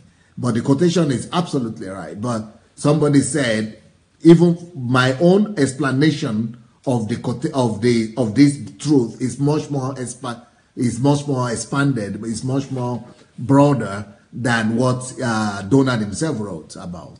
But that's okay, but that doesn't mean that I will only say I'm the only source of truth. I still have to quote other people. I still have to quote people who got it right as well. So, so the quotation I'm talking about is this. It's talking about the 5 levels of truth. It says, first, you tell the truth to yourself about yourself. Then you tell the truth to yourself about another. And at the 3rd level, you tell the truth about yourself to another. Then you tell the truth about another to that other. And finally, you tell the truth to everyone about everything. So those are the 5 levels of truth. But today, we are going to be examining, and I might need to do what I did yesterday because I discovered that that was a very good way to do it. And it is easy for people to understand when we have other participants, when we call people forward for them to actually exchange their thoughts and tell us what they think, and it helps other people to be able to understand it very well. So today, the 4th level of truth, is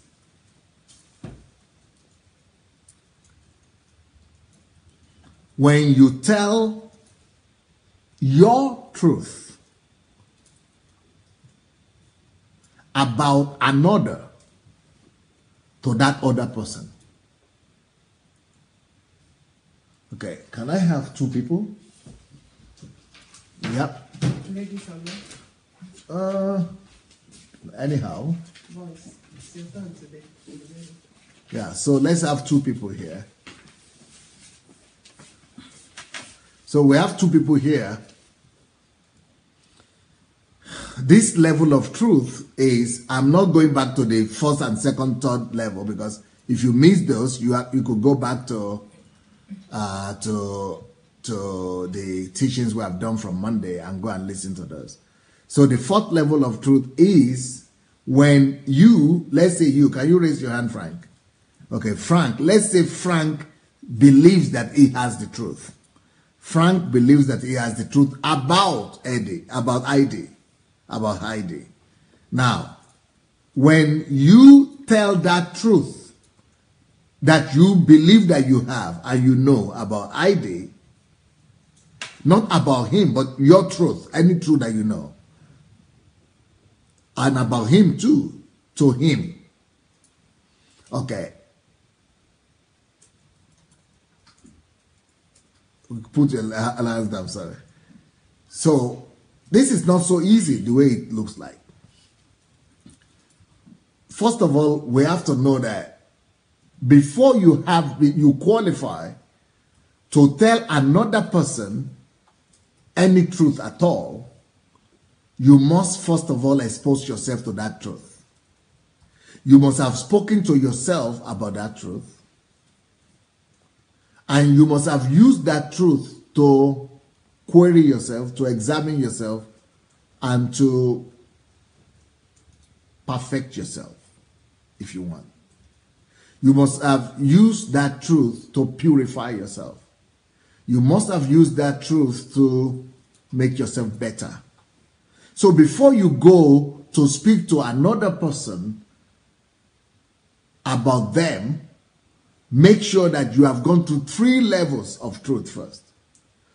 Before you begin to talk to another person at all about anything, and especially talking to them about the truth, you must make sure that you have spoken to yourself about the truth first. Secondly, you must make sure that you have looked at them, whatever they are doing, and you have used their attitude or their lifestyle or whatever they would think they are doing, their actions or their sins, you have used it to improve yourself. That's number 2.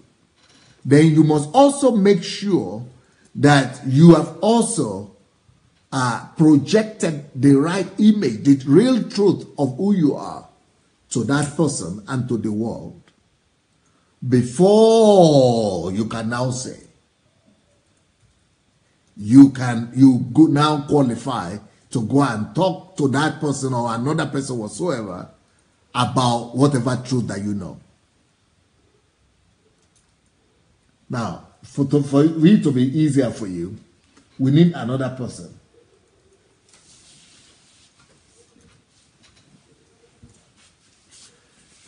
Let's say the first level of truth is you, Frank, come.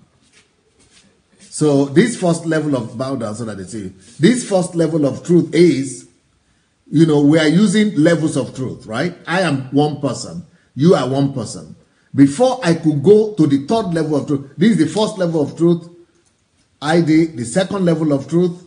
So before I could get to the third level of truth, which is the lady there, which is the lady over there, she's far from me. I shouldn't touch her at all. Before I get to her, I must first of all deal with myself. What is the first level of truth? The first level of truth is speaking to myself the truth about myself. No human being exists now. No neighbor, no family members, no countrymen, just me and truth. I must allow the truth to deal with me properly. Once the truth has dealt with me and I've been transparent with the truth and I've become unified with the truth, spoken to myself the truth about myself. Once I've overcome that stage of truth, then I allow the second stage of truth to come, which is speaking the truth again to myself about whatsoever any other person does. So let's say he's doing good or he's doing bad or is whatsoever any human being is doing. First of all, I must allow that action to make me better. I must speak the truth to myself in regards to whatsoever that person is doing. Even if the person is worse than me, I must still learn the truth from that person's behavior. I must learn how to be better or how to be able to make the world better or to make the other person better. I must speak the truth to myself about whatsoever he is doing. Whatsoever he is doing should push me to the truth. Whatsoever he is doing should make me to face the truth, to speak the truth to myself, and to expose myself to a higher level of truth. I am not using whatever he is doing to condemn him. I'm not using the truth about what he is doing to judge him. It's not about him at all. I'm not seeing the second person or the third person at all. I'm seeing the second person only to better me, to make me better, to make the truth work more on me. So after I've done that, first level, I speak the truth about myself to myself. Second level, I speak the truth about another person. Whatsoever another person is doing, I speak the truth about that whole situation with that person to myself. Only after I have finished that one, then I could go to the other. I have to do third level too. With the third level is now, it's still about me. I now project myself, the truth about myself. All this third level is all about me. I project the truth about myself now to the world in general or to another person, to all of them. And I say, this is who I am. And it has to be the truth. I am revealing who I am. I am projecting the truth. I am transparent enough about myself because I've passed through the 2nd level of the truth, working, purifying me, working on me, making me better. Only after that I've been able to live such a transparent life that I've been able to live in the truth and walk in the truth. I'm sure I walk in the truth. Then I project the truth, which means I might not be perfect. This is not talking about perfection. This is not even talking about holiness. But this is talking about living in the truth. I live in the truth with myself. I live in the truth. I allow the truth in regards to other people. And I project a life of truth. I don't live a double life, and I'm not playing games, and I'm not deceiving anybody. Even if I'm not perfect, I come out and say I'm not perfect. Even if I'm a sinner, I come out and say I'm a sinner. Even if, I have fault, I say I have fault. Even if I have challenges, I say I have challenges. That truth, when I've gotten to that level of living in the truth and projecting the truth to the world, then I get to the 4th level. Now, the 4th level is this. So you see, all those people behind, they must stand behind there. You see, there are 3 people behind, and that is the 3 levels of truth that I have overcome. And after I have overcome those 3 levels of truth, then I can now say, as an individual, I deserve and I have the right and some level of authority to begin to now talk to another person any form of truth that I know I'm convinced about. So this is this level of truth. The 4th level of truth is when I am now telling the truth, which is the truth, about another person, which is Galina. I'm now telling the truth about her, like almost like a teacher, or like an admonitor, or like somebody who wants to correct somebody or help another person. Before I could try to correct that person or help that person, I have passed through those 3 levels, and now I'm coming to her and I'm saying, oh, this is the truth that I want you to know, or this is the truth that will help you, or this is the truth about you, or the truth that could pertain to your life. So this is the 4th level, to tell the truth about another person to that other person, or to the world, or to many people. Truth about another person to another person. Or my own truth that I know, talk to another person because I know it will help him. So this is only the 4th level of truth, which means I've already passed through my own 3 levels of truth. And after that, I can go to other people and tell them the truth about them. I tell them the truth about them. Now, but there is a little specific here. I don't just tell them the truth about them. I tell them my own truth about them.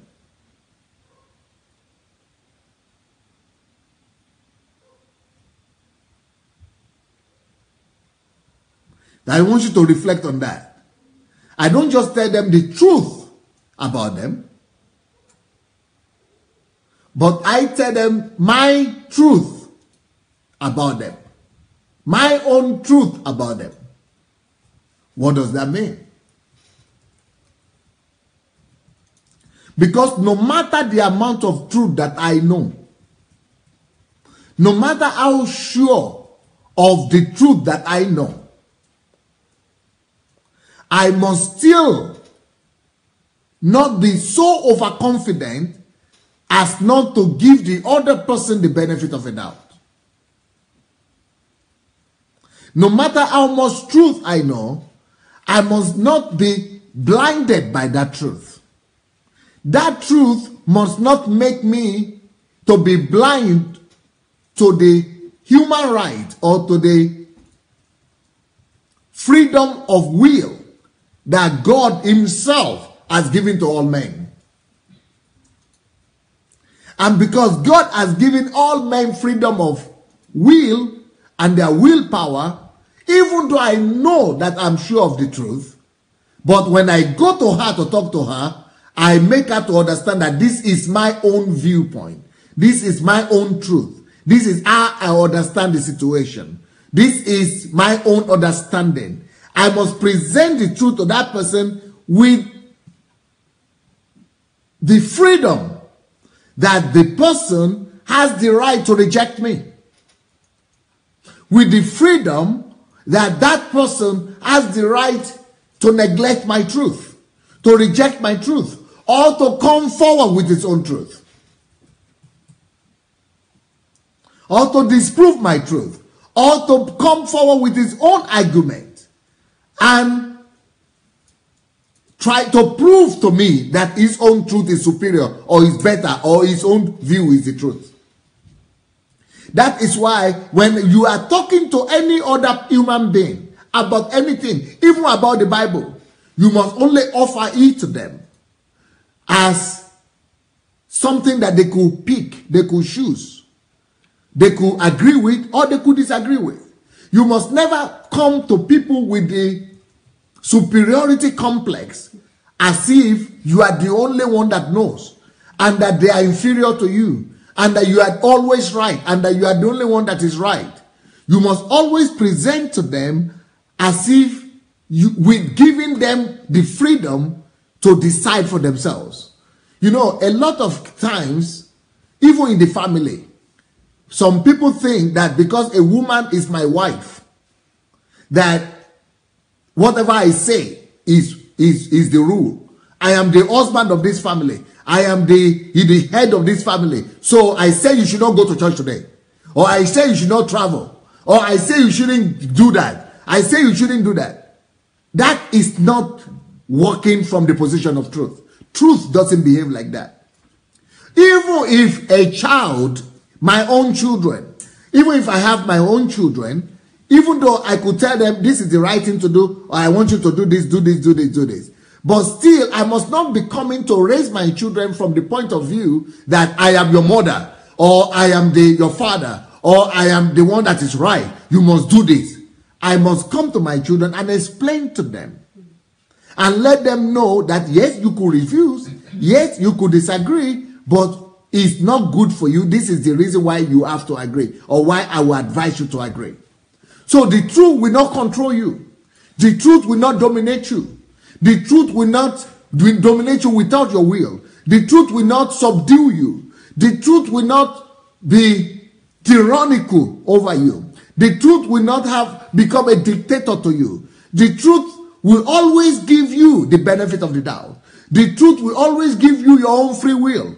The truth will always allow you to pick it and to choose it. It is that that makes our God unique, and that makes the Christianity absolutely unique faith. Because God, even though He is God Almighty, He does not treat His children like slaves. He does not treat His children, all of us, like we are robots. He does not just say you have to do this, you cannot consider it, and you cannot think about it, and you don't have a choice, and you don't have a voice, and you don't have your own will, and you cannot do any other thing. Because I am God, you've got to do what I say.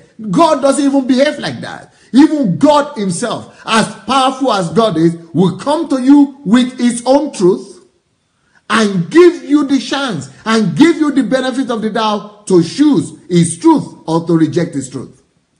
This is the God we serve. In fact, let's see the way even Jesus behaved like this. Despite the fact that Jesus was always accusing and attacking the Pharisees and the Sadducees and all those, the people that were the religious people of His days, but He was always presenting His own truth to them. But He also gave them the ability to refuse and reject Him. And you know what? They rejected Him. They didn't only reject Him, they actually chose to destroy Him and to kill Him as well. So He gave them the liberty. Even though He's the second person of the Trinity, He could have come and enforced His own will and His own truth upon the world, but He will not. Let's look at this in the Bible, because you might think, no, this is not scriptural. Okay, let's see if it's scriptural or not. When Jesus was talking about His truth, let's see how He presented His truth. In John chapter 8, in the Gospel of John chapter 8, verse 14 to 15, it says, Jesus answered and said to them, even if I bear witness of myself, even me, even if it is me, Jesus Christ, bearing witness of myself, I cannot bear witness of myself and say I'm the only one who is right. I cannot say, no, this is me, that's all. You don't have any option. If I do that and bear witness of myself, my witness is not truth. You say, the only reason He will not do that, the only reason He will not come and affirm His own authority and His own, right, and say I'm the one who is right, I'm the one who is correct, His own correctness and everything, is because it must be by the truth. If He just begins to do that and enforce His own opinion, if He begins to do that and just say, oh, I'm Jesus, that's all, you don't have any option, then it's not the truth. Because if it's the truth, you must give the truth the freedom to prove itself. You must give the truth the freedom to establish itself. You must give the truth the liberty.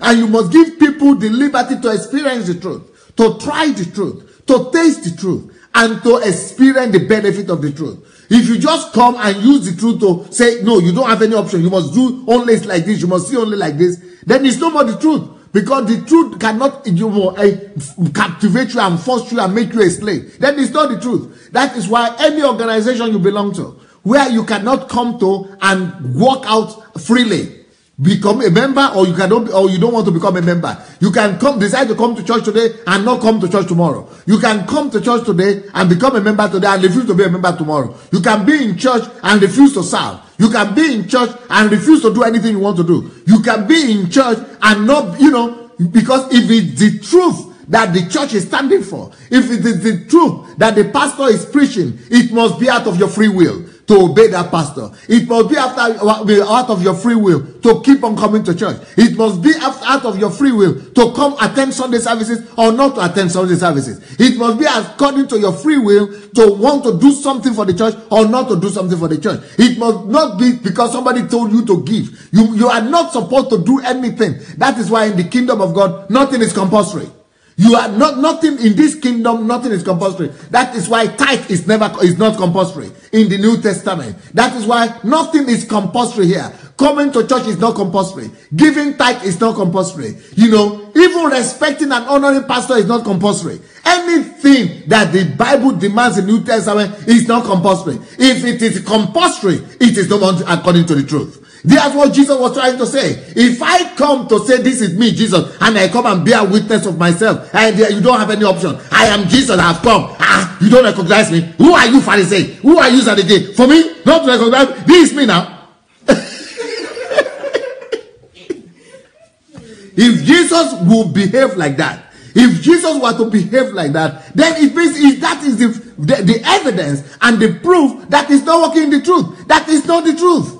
And he himself said this. John 8:14. Even if I bear with even me, even if I behave like that, even though I'm Jesus, if I bear witness of myself like that, my witness will not be truth. He said, even if I, what he's saying is that I could do that. I could do that. Because even if I do that, I know that I will be doing the truth. My witness will be the truth. But I cannot do it because it will be against the principle of truth. So what he's saying, even if I bear witness of myself, my witness is true, for I know where I come from. Okay, I could do that because I know where I come from and where I'm going. I have the right to do that. All right, I have the right to do that. I could do that. But why wouldn't they do it? He said, but you do not know where I come from and where I'm going. You judge according to the flesh, but I will not judge you. I judge not. Why? Because if he forces himself to judge and to decree, then it will not be according to the truth, even though he could do it. And if he does it, it will still be the right thing because the truth, but he cannot do it. So what does he say? In John chapter 12, another passage, verse 48, that was John 8:14 to 15. Now another scripture, John 12:48. He repeats the same thing, the same principle.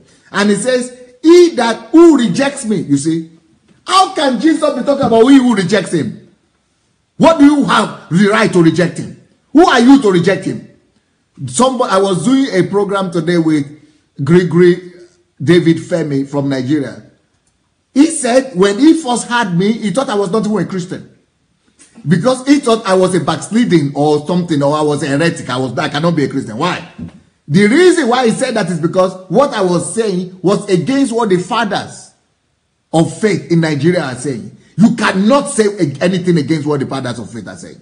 You cannot reject the opinion of the fathers of faith, because I was writing articles against some of the teachings of the so-called fathers of Nigerian faith. So if you are rejecting them, it means you are not a Christian at all. It means you are not born again. It means you are not a pastor, because it is not done. He said it is not done in Nigeria for you to come against the father. It is not done. You cannot. Who are you? Who born you?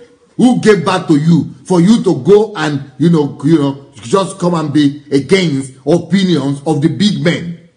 But even Jesus is the biggest. There is no one that is bigger than Jesus. And see what he says.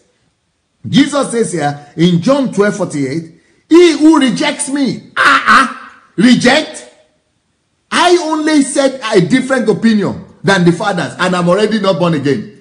What about if I reject them and say I don't recognize them? Jesus himself, who is the mighty, mighty, mighty one, the greatest one, the Lord of Lords, the King of Kings, the second person of the Trinity, he is giving the people the liberty to reject him. People can reject him because if he's the truth, and he is the truth, we know he is the truth. But if he knows that if he is really the truth, he cannot witness for himself and force people to obey him and, command people to, to believe in him and command them to respect him and command them to do whatever he says to them to do. If he does that, it means he's not walking the truth. It will not be in accordance to the truth. Even though if he had done that, it would still have been correct. It would have been accepted because it's God. But because he knows the principles of the truth, he has to allow people to reject him. He has to allow people to believe or not to believe in him. Even though he is telling them the truth. And he knows the consequences of the truth. And, but he can only prove to people. He can only convince people. He can only preach to people. He can only explain to people. But he cannot make them. He cannot come and use his authoritarian power and make them to believe and do whatever he says they will do. I mean, they must do. So he says, if he who rejects me, you have the liberty to reject Jesus. If Jesus himself is saying you have the liberty to reject him, who am I to be? Some people are saying, "Oh, Pastor Sunday, are you not disappointed that people are attacking you like that, or people are rejecting you or your teachings, or people are saying that you are backsliding, or people are saying that you are not, this and that. People are attacking you in Nigeria. Huh? That you're a devil. That I'm a devil and all that. So am I not disappointed? I said, why? They have their freedom now. Are they not human beings? They have their freedom. They have their will. They have their freedom. They have their own opinion. But it is so foreign to my own people, to African people and people coming from a Pentecostal African church background, that people are attacking you like that and you are just looking. And you are not, yes, I give them the liberty to attack. I give them the liberty to express their wish. I give them liberty to criticize. I give them the liberty to believe what I'm saying or not to believe what I'm saying or to reject what I'm saying. It is their freedom. Have you ever seen my articles?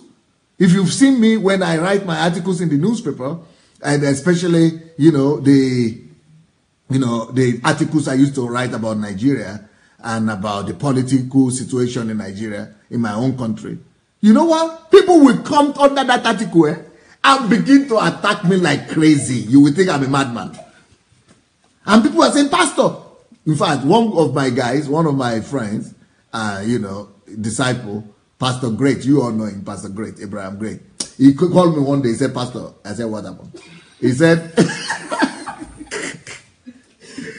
I'm reading all these articles that you are writing and I'm seeing the comments. I can't. I said, what happened? You can't. He said, I cannot read because each time I read the article and I see the comments, he said, I'm so crazy. I'm so mad.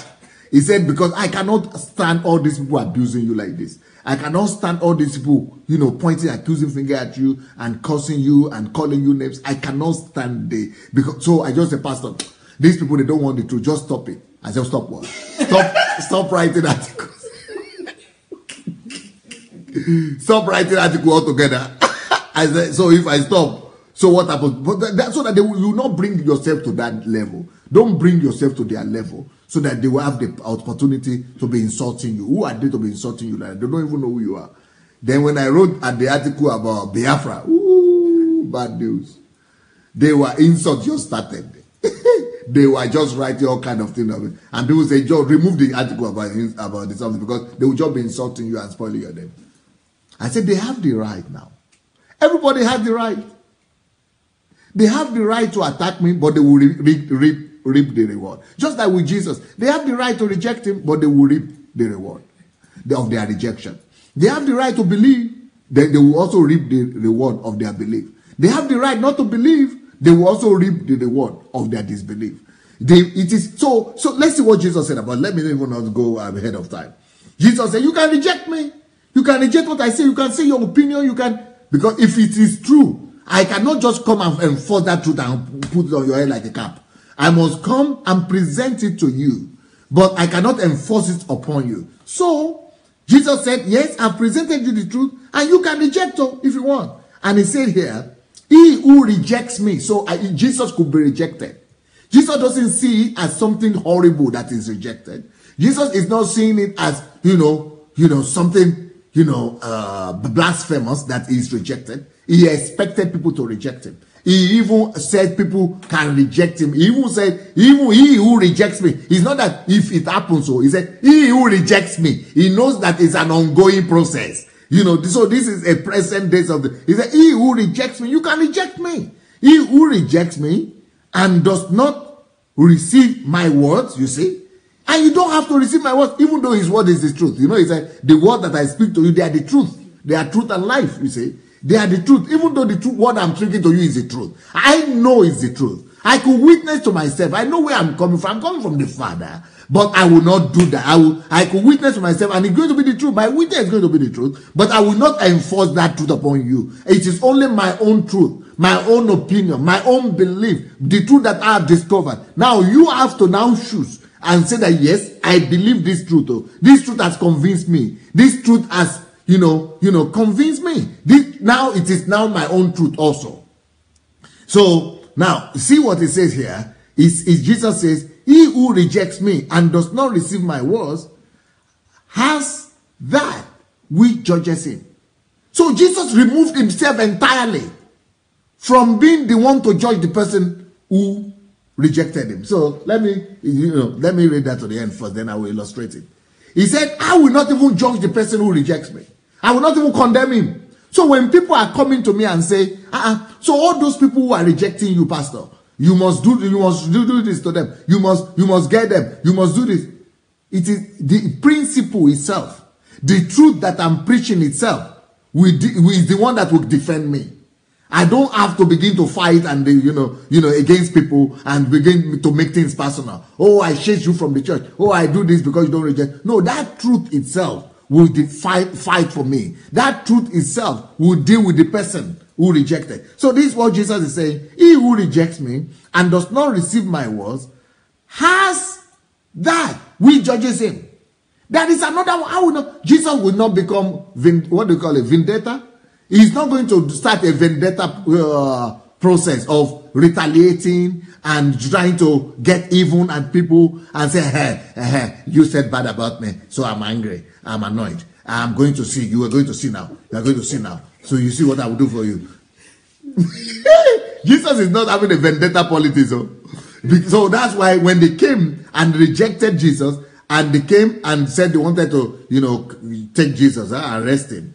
And it was his disciples who didn't understand this. I think it was Peter also, who took the sword out and said, how can you treat our master like that? No, we took the sword and just started fighting, and even succeeded in cutting somebody's ears off. Jesus said, no, you don't get it. I've represented the truth to them. Now, they have the right to reject me.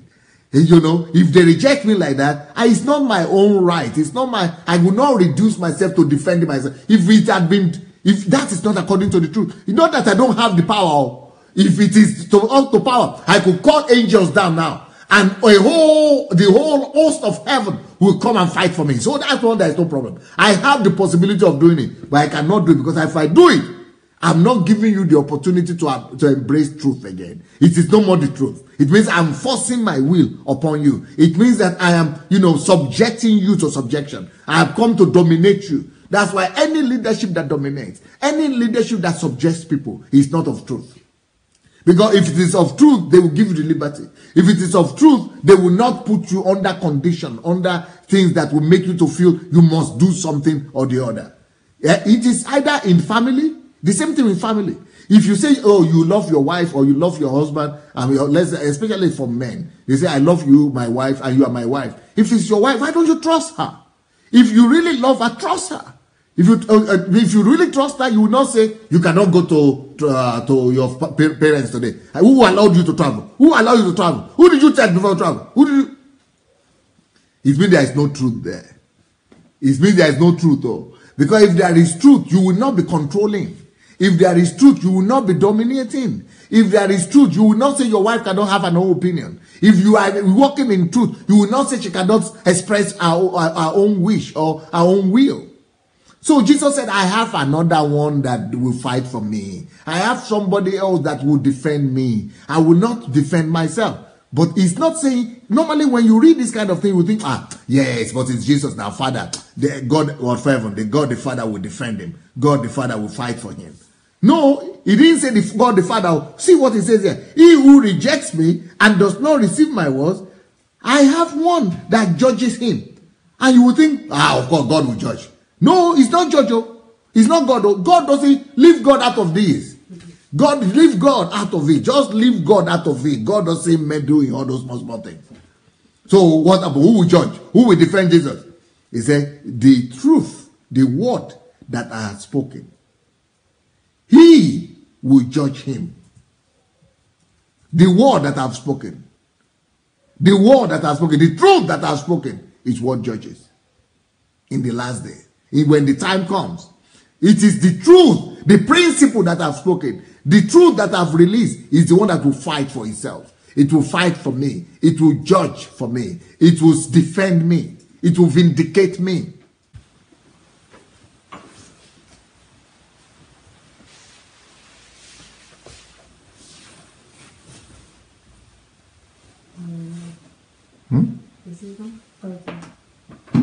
Still illustrators, don't go away yet. It stopped again. Yeah. It stopped again.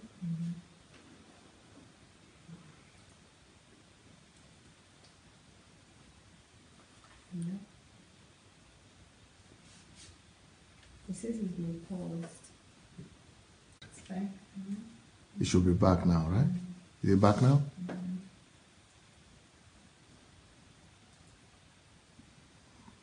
Satan doesn't want people to hear this into the end.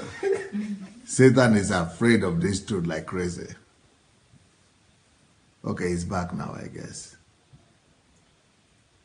I think it's back now. Thank God. You know, I suspected that. That's why I said we should recharge today. Okay, it's like we are back. So I was saying, you know, Jesus had a lot of opportunities to get even with people. Because he is Jesus. I mean, think about it. He is the Son of God. There is nobody that was more powerful than him. He was the most powerful person that has ever walked the surface of the earth. And he actually told them point blank that he could get even a whole army to come from heaven and fight for him if that were needed. But because he is so sure of the truth he was carrying, this Jesus, he was more faithful to the truth than to his own name. He was more faithful to the truth than to his own integrity. He was more faithful to the truth than to defending of his own reputation. He was more faithful to the truth than to what was happening. He was even more faithful to the truth than the pressure coming from his own disciples. He was more faithful to the truth than the pressure coming from the opposite side. He was more faithful to the truth, and he believed in the integrity of the truth. He knew that the truth will stand for him. The truth will fight for him. The truth will indicate him sooner or later. And he also knows that if he begins to vindicate himself, then the truth will just back off. The truth will not do that for him. He would have received his reward on the earth. He would have received his credit on the earth. He would have received his own justification. Then God of heaven wouldn't have justified him. But because he didn't fight for himself, he didn't justify himself, he didn't vindicate himself, he didn't stand a revenge campaign,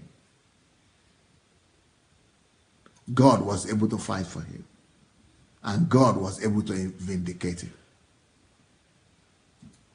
So you remember the other instance when he was going to Jerusalem.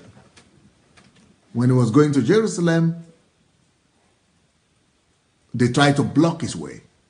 And all these villagers said he would not go. And they would not allow him to pass through their village. Who are you to stop Jesus? Who are you to say Jesus cannot pass through your village? He had the authority to just clear all of them. And that authority, his disciples knew about it. So you know what his disciples did? Especially the sons of thunder. They said, we are sons of thunder. We are ready. Even if you, Jesus, you are not ready to call down the fire to destroy these people here. These people are just nuisance here. So how can they be here just becoming a nuisance and disturbing all of us? and just even standing on the way of the Son of God. Even if you will not call the fire down, we are going to do it ourselves because you have given us authority now. So, but Jesus said, you didn't know the power that I've given you. You don't know the spirit of me that is in you. You don't know the kind of spirit you have.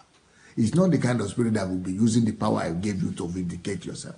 It's not the kind of spirit that is going to be using the power to defend yourself. So when you go to all those churches where they are telling you that, they have power, they have to go and pray for your enemy to fall and die. Pray for your enemy to die. Pray for your enemy that we shall not suffer to live. You shall not suffer wish to live and all those kind of things.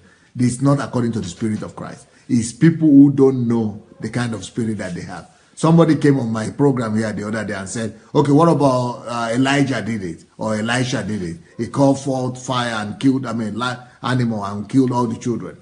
I said, but is that the spirit that you have now? Or you have the Spirit of Christ? We have the Spirit of Christ now. It's not the spirit of Elisha or Elijah. And the Spirit of Christ said, no, don't call down the fire. The truth itself will vindicate us. The truth itself will fight for us. We are not doing that. It is not our will, our something to do. We are not walking in anger and in vengeance and in hatred to people. We can stop the enemy, but we are not destroy. We are not looking to destroy them. So anyway, Jesus said, no, you don't know the kind of spirit that is in you. It's not the Spirit of Christ that you should call the fire to consume the whole village and destroy them. No. I didn't come to destroy. I've come to save. I didn't come to destroy. I've come to save. So how will you be defended? How will you be vindicated? And Jesus said, he who rejects me and does not receive my word, there is he that judges him. The word of truth that I've spoken, the truth that I've spoken, the word that I've spoken will judge him in the last day. It's not even Father that will judge him. It's not even heaven that. It's not even. In fact, I was so surprised when I read this place the first time.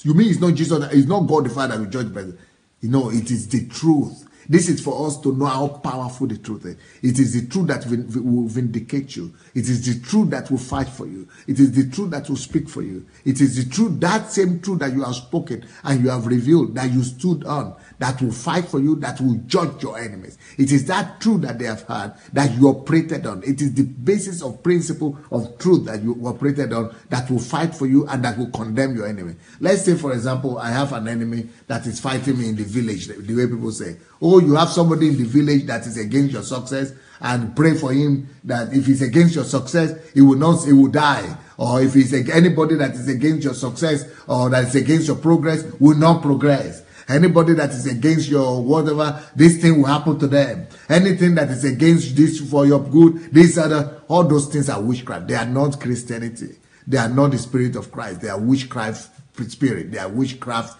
prayers. They are not in accordance to the truth. The truth says, if I stand for the truth, if I'm looking for progress, okay, for example, I am living right, and and my lifestyle is that I am living to seek the kingdom of God. And every day of my life, I'm seeking the kingdom of God. I'm advancing the kingdom of God. And you are now against me. There is no problem. I should focus on what I need to do. I keep on doing what I need to do. I keep on seeking the kingdom of God. Because what I am doing is according to the truth. Because seek you first the kingdom of God is the truth that God said we should do. I'm living according to what God said I should do. I'm living according to how God said I should live. I am living according to the truth of the word of God. That truth that because my life is corresponding to the word that says seek ye first the kingdom, and my life is actually seeking the kingdom, and you are now fighting me, you know what will respond for me? I don't need to go and be doing prayer meeting and be saying, okay, now God, fire, let the fire come and consume him, or let him not progress, or kill him, or stop him, let him not wake up, let him not see next year, let him not. All this is just lack of understanding. He's walking in darkness. It's rubbish. What should happen is you should stand on the truth and say, Father, thank you, Father, that I'm living in accordance to your truth. And my life, every day, secret life, open life, is living according to your truth, which say, seek ye first the kingdom of God. I am seeking your kingdom. You see the enemies fighting me. Thank you, Lord, that I am seeking your kingdom. Your kingdom will answer for me. Your kingdom will answer for me. Your kingdom will fight for me. Your truth, which is your kingdom that I'm seeking. That kingdom will become my defense. That kingdom will become my protection. That kingdom will become my soldier. That kingdom will become my army. That kingdom will stand for me. That kingdom will become my weapon. That kingdom will fight for me. That is how it works. Just walk in the kingdom. Just keep on walking in that truth. It is that truth that will fight for you. It is that truth that will fight for you. Now, if they are coming to hurt you, or they are coming to, do something physical, you can stop them, but you don't need to begin to, harm them or kill them or, do something. Let the truth that you are walking in stand for you. For example, the Bible says that everything works out for good to them that love him and are called according to his purpose, So you know that you are called according to his purpose, yes, but you also know that you love him. So you are loving God, you are fulfilling his purpose, you are living according to your purpose. You are living according to your calling. You are not just doing your own thing and living your own lifestyle, but you are actually living according to your purpose. And you love God. You are fulfilling his purpose. You are doing, fulfilling your calling. You are doing what God wants you to do. And then you have enemies, left, right, and center. And then you are going to be saying, oh, all my enemies, Father, fight for me. Oh, Father, fight for me. Oh, Father, raise the battle. Oh, Father, call us the enemy. No, the enemy that are against me to do this. Oh, Father, raise the battle. Kill them. Oh, stop them. Oh, remove them. Oh, let your fire. All those things are waste of time. What? They are waste of time. They are waste of time. Ignorance. In the days of ignorance, I've also did that before. But it's ignorance. So what should be done? Make sure that you are walking in the truth. That's what should be done. Once you know, when the enemies begin to rise like that against you and coming left, right, and center, you should just ask yourself, am I still walking in this truth? Am I still loving the Lord with all my heart and my soul and my strength? Yes. You get yes for that. Am I walking in the calling, in the purpose that according to his purpose? Do I love him and I'm called according to his purpose? I'm doing everything according to his purpose. Yes, once I know that I got the clearance in my heart that yes, I'm walking according to his purpose, I'm doing according to his purpose, and I love him like never before. Those enemies, forget them. You don't even need to remember. You don't even need to pay attention. You don't even need to notice them. Just keep on loving. Just keep on loving. Just keep on, doing what you are doing. And if you remember them and they are troubling you so much, just say, okay, in the name of Jesus, Father, show your glory upon them. I mean, let them see your glory. Let them see your light. Reveal yourself to them. Let them come to the knowledge of your glory. Let them discover you. Begin to bless them left, right, and center. And if you see they are hungry, go and give them food, Jerry. If you see that if you see that they don't have anything to drink, go provide for them. That's all. But for you to be doing all those kobo services and deliverance service, this enemy must die, enemy must die, do not wake up, and this must do to them and all that. It's just showing foolishness. Because this is what Jesus said. I know the one that will defend me. It is the word that I have spoken. It is the word that will defend me. It is the word that will speak for me. It is the truth that I have spoken to them. It is the truth that I'm living in accordance with. It is the truth that I'm following that will defend me, that will defend me and speak for me. You are not supposed to be doing all the gymnastics and doing all those things. Jesus could have done that. He could have called down the fire from heaven. He could have done that. He could have told his disciples to take the sword and begin to cut everybody's ears. Or even call an army from heaven to come and fight for him. But he is so confident of the truth. Because he knows the position of the truth that he's walking in. He knows the power of the truth. The truth will become your defender. Let me tell you, everybody that is talking about, have you heard people talking about spiritual warfare? Mm-hmm. You've heard about it? People talk about spiritual warfare. What about spiritual warfare? Whatever people say. Our battle is not against flesh and blood and all that, which is true. It's written in the Bible. But let's go to that same place where the thing is written. Yes. Let's go to that same place where it's written in Ephesians chapter 6. I know. Yes, I know. The thing is written in the Bible, yes. But even though he talk about our warfare, it's not against, flesh and blood. Okay? It says in verse 10, about verse 12, for we do not wrestle against flesh and blood, right? But against principalities, against powers, against the rulers of darkness of this age, against spiritual hosts of wickedness in the heavenly places. Yeah? So there are forces that are fighting against us. But the first thing it says is we do not wrestle against flesh. So you don't pray against people because they are flesh and blood. You don't curse people because they are flesh and blood. So you don't even deal with people at all. So who do you deal with? He said you deal with principalities, powers, and forces of darkness in high places. So we now know who to deal with. But what weapon do we use to deal with them? How do we deal with them? Make you continue reading now. He says, therefore, take up. That's the very next verse. So after he said, we do not wrestle against blood and blood, and we wrestle against principalities, powers, we do rulers of darkness, and spiritual hosts in wicked places and heavenly places. And the very next verse says, therefore, take up the whole armor of God. So there are armors that we could use. So what are those armors now? That you may be able to withstand in the day of evil, and having done all to stand. What are those armor? Make you tell me. Number 14, verse 14 is telling you the next verse. He's giving you the list of the armor.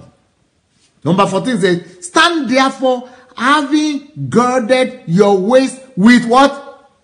Truth. Truth is the greatest weapon in this kingdom. You people don't get it. You people don't get it. You people don't get it. There is no weapon of our warfare that is stronger than the truth. If you know that truth, make you go sleep. If you know you are walking in the truth, go relax. Go relax, Jerry. If you know that the truth is on your side, you have embraced the truth, you have cleared your heart, you have cross-checked it, and you know the truth, you are walking in the truth. You don't win the warfare. Even if it is principalities, or you have won. We are not even talking people now. Even if it is powers or in the high places, the host of wickedness itself. If you can stand in the truth and you know you are in the truth. What will the host of wickedness do? Host of wickedness in heavenly places, principalities, power, rulers of darkness, all of them, they are finished. If you just establish the truth, boom, stand in that truth, that God has making an open show of all of you. All of you are under my feet. That is the truth. You go and sleep. That is why I was able to go to my village when my sister was falling on her knees and begging me not to go to the village. I said I will not even fast. I will not even pray. From that Thursday to Saturday when I went, I said I will not even do my quiet time even. I will not even read the Bible. I will not even pray any day. Why? Because I have established myself in the truth that I am seated at the right hand of the Father in Christ Jesus, hidden. And far above all principalities and powers and all forces of darkness. Far above. And all principalities and powers are therefore subjected under my feet. Which is the body of Christ in Christ Jesus. Under my feet. And they are there. They don't have any other position. And I know the truth. That truth is like me myself. You want me to be praying? Praying for what? The only kind of prayer I can now do is to cast them out. Make you come out for us.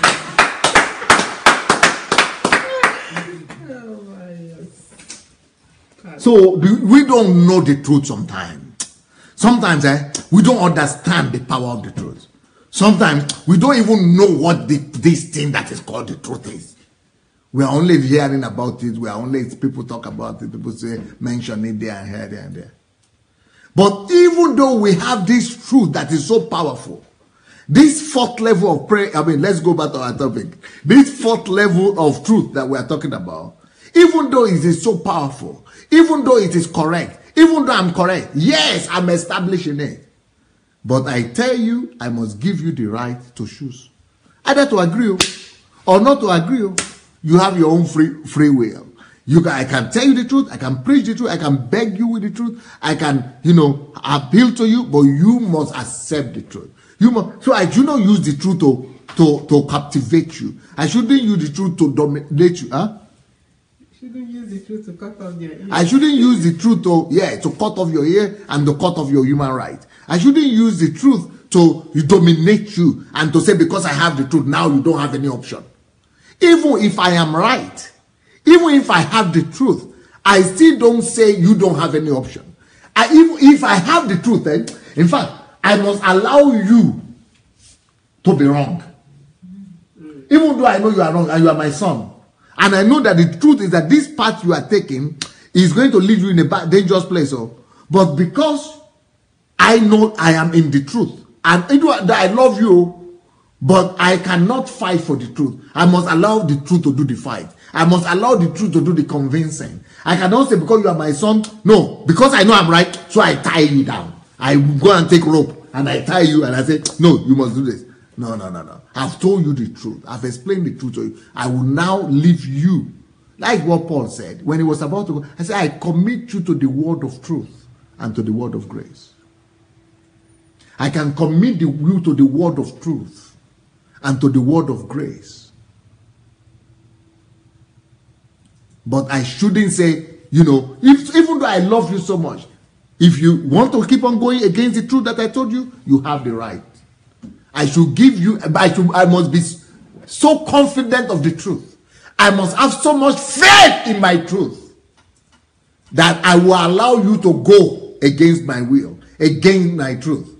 And I know that that same truth that I know will still win at the end of the day. It will still convince you. It will still do the work that it needs to do.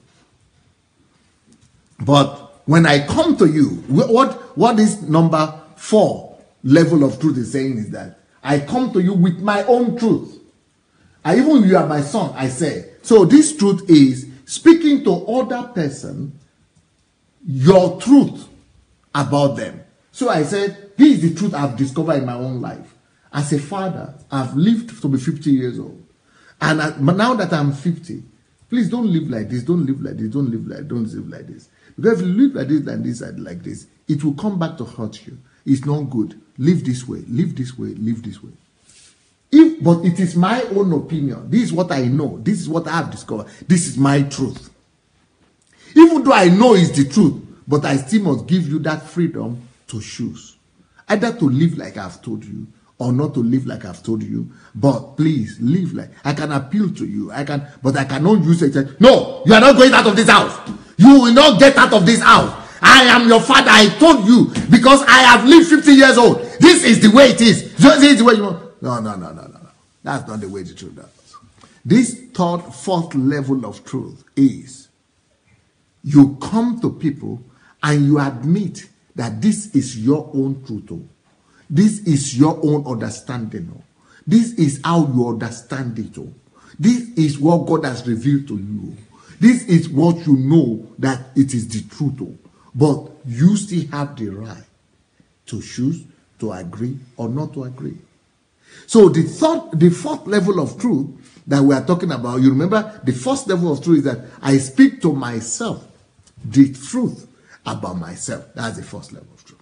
The second level of truth, I speak to myself the truth about another person or whatever is happening to other people. I don't speak to them, I speak to myself the truth about myself regarding what is happening to other people. Number 3, I project, after I've been exposed to the truth, I'm overwhelmed by the truth, I now project the truth lifestyle to other people. That means I speak the truth about myself now. Not to myself again, because I've done that in stage 1. I speak the truth about myself to the world, to other people. I project the truth about myself to the whole world. That is number 3. Number 4 now, that is the only on number 4 out of 5 that I'm stepping out of my own shell.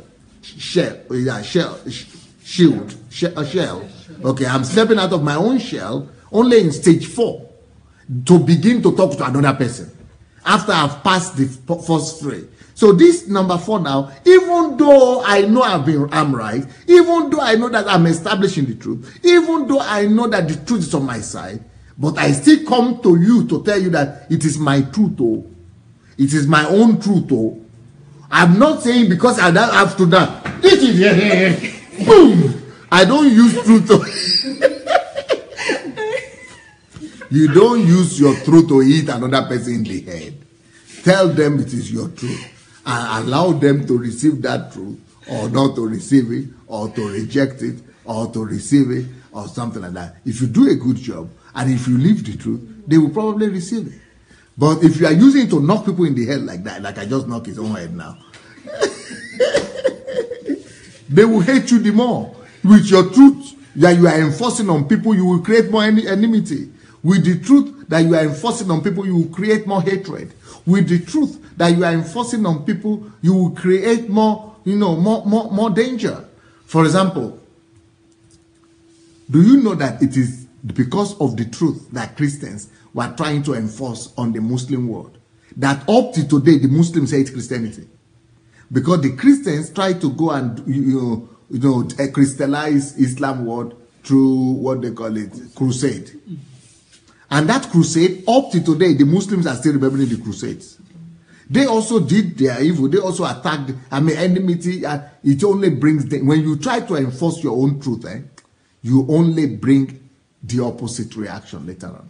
And all the parents that are trying to enforce their truth on their children also, sooner or later, those children, they get annoyed, they get irritated, and those children run away from home.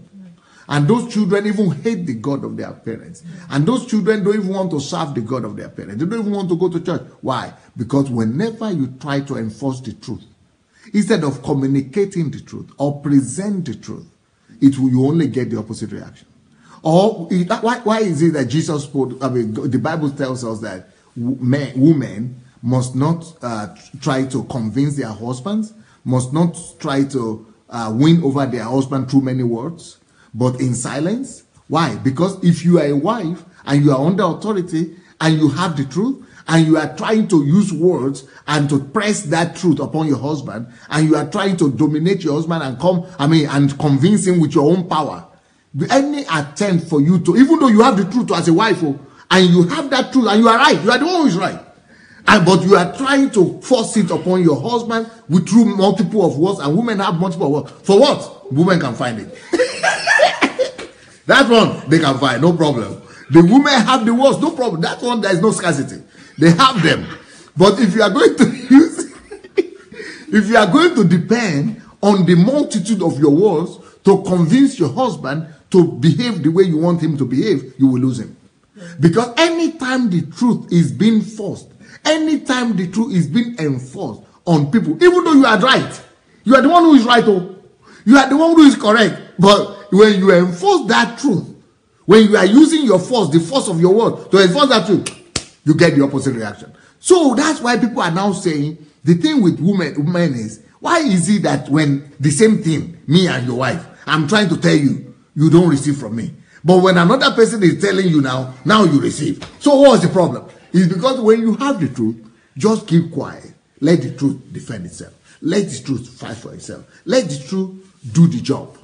Just always come to your husband as a suggestion. Always come to your husband and say, this is my own opinion. You might see it differently, or you might not see it the way I see it. I might be even wrong. Even though you are right. But you might say, I might be wrong. But this is just what I think. That is the way the truth works. So this is the fourth level of truth. You must always present your truth to another person about them, but telling them that it is your own truth. Why are you telling them it is your own truth? Because you are giving them the right to either reject or embrace. And you are also acknowledging their own right to their own truth. Even though their so-called truth might be wrong. Even though they might not know the truth. But you give them the benefit of the doubt and tell them that, okay, this is my own truth. Or this is the way I understand it. Or maybe you have another opinion. Or maybe you have another something. But by recognizing them and their right to an opinion and to their own will, that way you are honoring them. And God is a God of honor. So even because of the disguise of truth or under the auspices of truth, God will not come and dishonor you. God will not come and violate your will. God will not come and suppress you. God will not come and dominate you. God will not come and subdue you. God will not come and humiliate you just because he has the truth. This my God.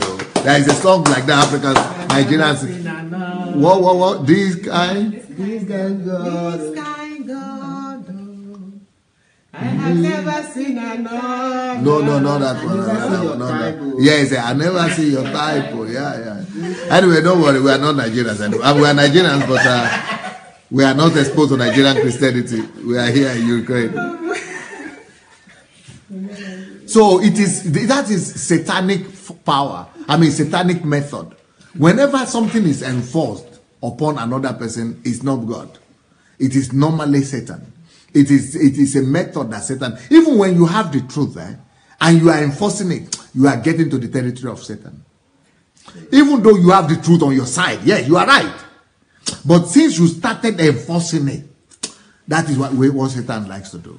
Satan is the one that enforces. Satan is the one that encroaches on your right, on your freedom. So when I begin to hear about all these churches in Nigeria, I just know that they are normal church. And you mind my word, all those churches will be empty sooner or later. In the next 50 years, some people are running about building a church of 100,000, 50,000, 20,000. They will be empty. They will be empty. They will be empty. Let the GO die now. He won't come and tell me what will happen.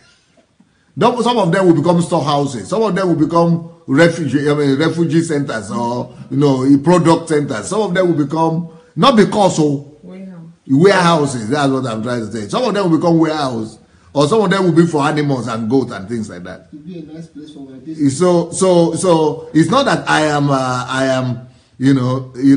I'm cursing anybody. I'm not cursing anybody. But when you make the wrong priority, when you put your focus on the wrong things, when you put your focus not on what God focuses on, when you major on what God, when you make what God calls secondary primary, that is what will always happen. God doesn't major on minor things, building and things like that. For God, those are the minor things. God is majoring on people, and you are majoring on building. God is minoring on building, and you are majoring on building. What God is called minor, what God is calling secondary, you are calling it primary. So that is why I know already all those 3 kilometers or 500,000 people, all those things what will happen to them? They will just become, relics. Unfortunately, if we are not careful, if we are not careful enough to go and make sure that we build people, we rely on the truth, and we make sure that the truth, is what we exalt and not ourselves. So truth is what is supreme, and Jesus knows that the truth can even be rejected, but give the people the freedom. But that same truth will fight for you. That same truth will sanctify you. That same truth will defend you. You don't need to begin to go to those meetings where they are calling your enemies to die, or they are cursing them, or they are doing all that. That's a waste of time. That is all proof that people don't know the truth. They are not exposed to the truth. They don't know the truth. The truth is foreign to them. So then so the truth, the fourth level of truth is when you tell the truth to another person about them. When you tell other people about the truth, or as you tell them the truth about them, or you tell them about the truth. But make sure that you are telling them it is your own truth. You are telling them your truth about them, about what you want to tell them about them. You are telling them your own opinion, your own understanding of that truth.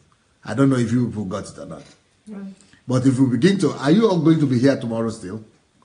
I think we have to do the practical analysis of this something, because time is already 20 minutes over the board. Because I would have liked you people to tell me what you understand from this particular one. But write them down. I hope you people will go and make some notes or listen to it again. And tomorrow we are going to just dissect this and break it down and I hope you are blessed. Everybody that is listening to us, I hope you got something. So can you people repeat all the 4 levels of truth to me? Any one of you can say one, another person will say another one, another person will say another one. Okay. Okay, the first truth is the truth that you tell yourself. You tell the truth about yourself. To who? You tell the truth to yourself. It's the truth that you tell to yourself about yourself. I don't get it. It's the truth that you tell yourself about yourself. Okay, so the first thing is what? The truth That you tell yourself about who? You tell about yourself. Is the truth you tell yourself about yourself. about yourself. Okay, what about the second truth? Who knows? The second truth is the truth, is the truth you tell to yourself about other people. Okay, the truth you tell yourself The self. about other people or concerning other Concerning people. other people. Okay, number 3 truth. Number 3. Galina, you ready? Yes. Okay, say it. Okay. Okay, number 3 is the truth you tell. I forgot number 3. Number 3. Number 3, you tell the truth about yourself to the whole world. Yes. Okay. You tell the truth about yourself to another or to the world. You present the right picture of yourself to the world. So number 4 now. Okay, number 4 is the truth you tell somebody else, but you tell the person that it is your own truth and give him the liberty to agree or not. Yes. So clap for yourself, everybody. Thank you. Thank you. Thank you. Thank you. You can go now. So I hope you people are blessed today. You write me. I think before you go, you should drop your opinion on what you learned from this. If you are listening to this, go and share the link. But also write down what you got from this message. I want everybody to leave an opinion. Let me hear what you thought, what your thoughts are about this message. I don't just want to hear you clap. I want to hear your mind. I want to hear what is going on in your mind. I want to see what's going on in your mind. I want you to write what you are feeling, what you are experiencing, what you got. What is it that is the Eureka to you? So write what you think you got, what you think God is speaking to you about, or what you got from this teaching before you go. But meanwhile, go and share the link as well. Let's go ahead and share the link to this message. Go and share the link, please. Somebody is saying, very blessed. Hey, I know you are blessed. I'm saying, what did you get? Right, can you write something? Can you write what you got? What you got from this teaching? Why this teaching? Why are you blessed? What blessed you? What is it concretely that blessed you?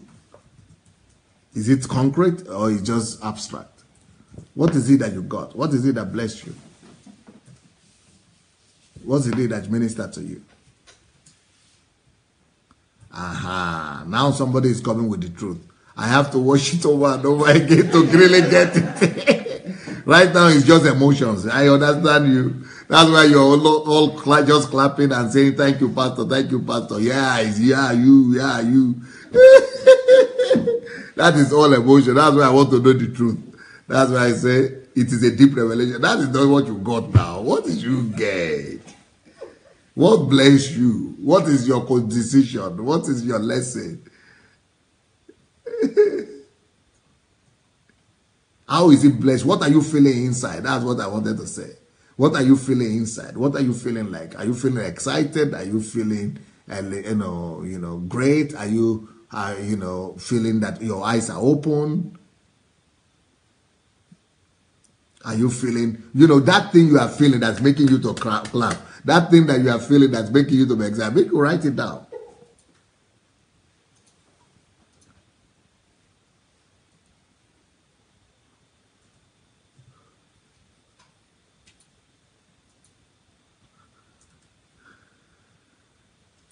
Okay, Susanna says, We can boldly stand with the truth. Beautiful. That is wonderful. That's a good one. Bridget says, I need to change towards my children. You see, those are now concrete things. Paul says, know the truth about yourself. Tell the truth about yourself to yourself. That's one that don't pass now. That was before.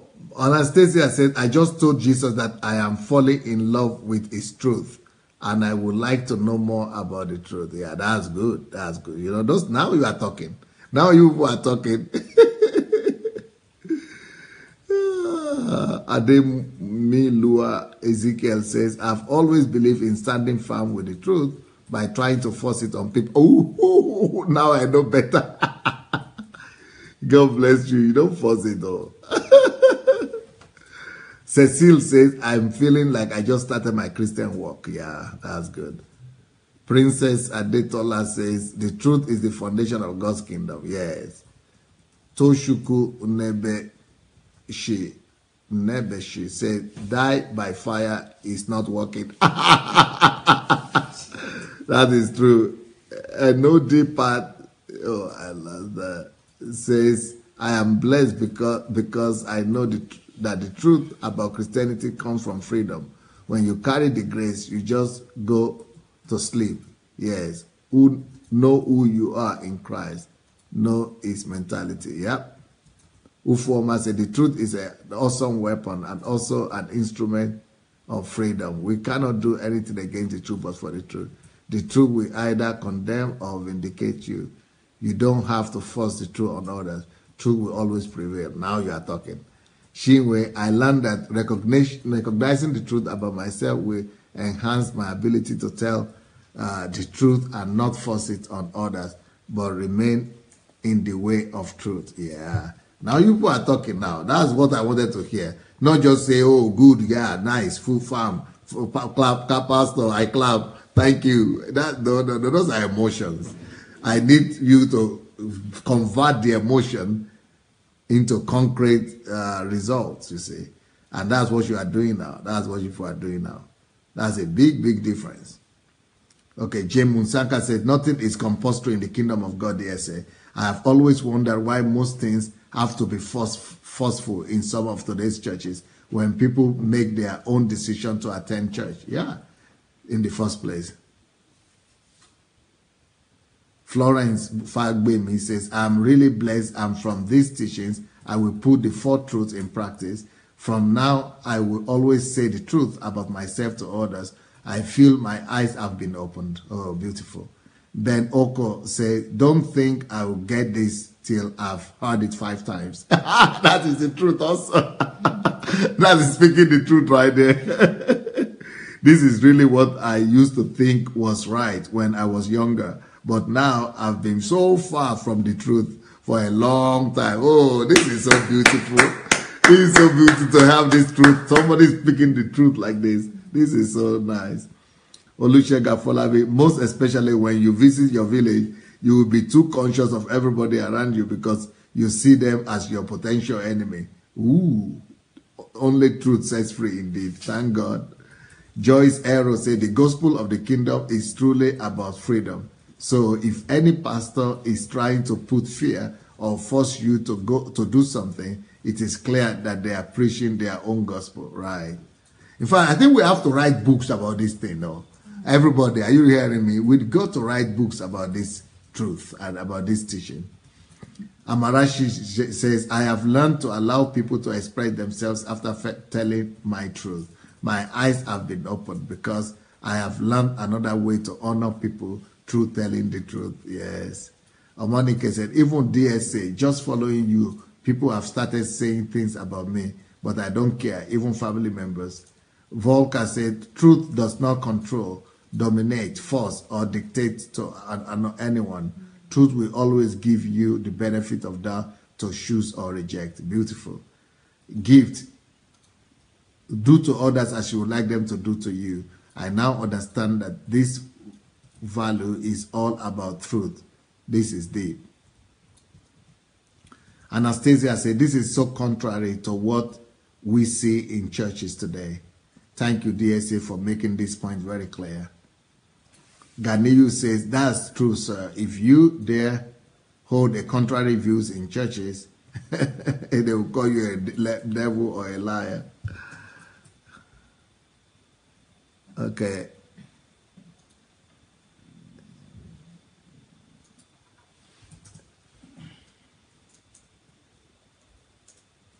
Esther Kuganja, the truth always stands. We do not have to defend it.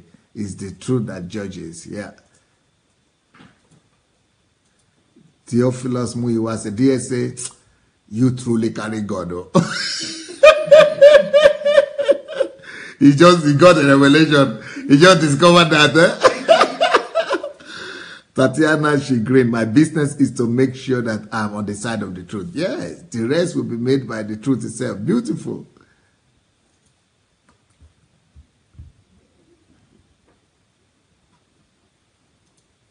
Mashu Esong, not to force the truth on anyone, no matter what.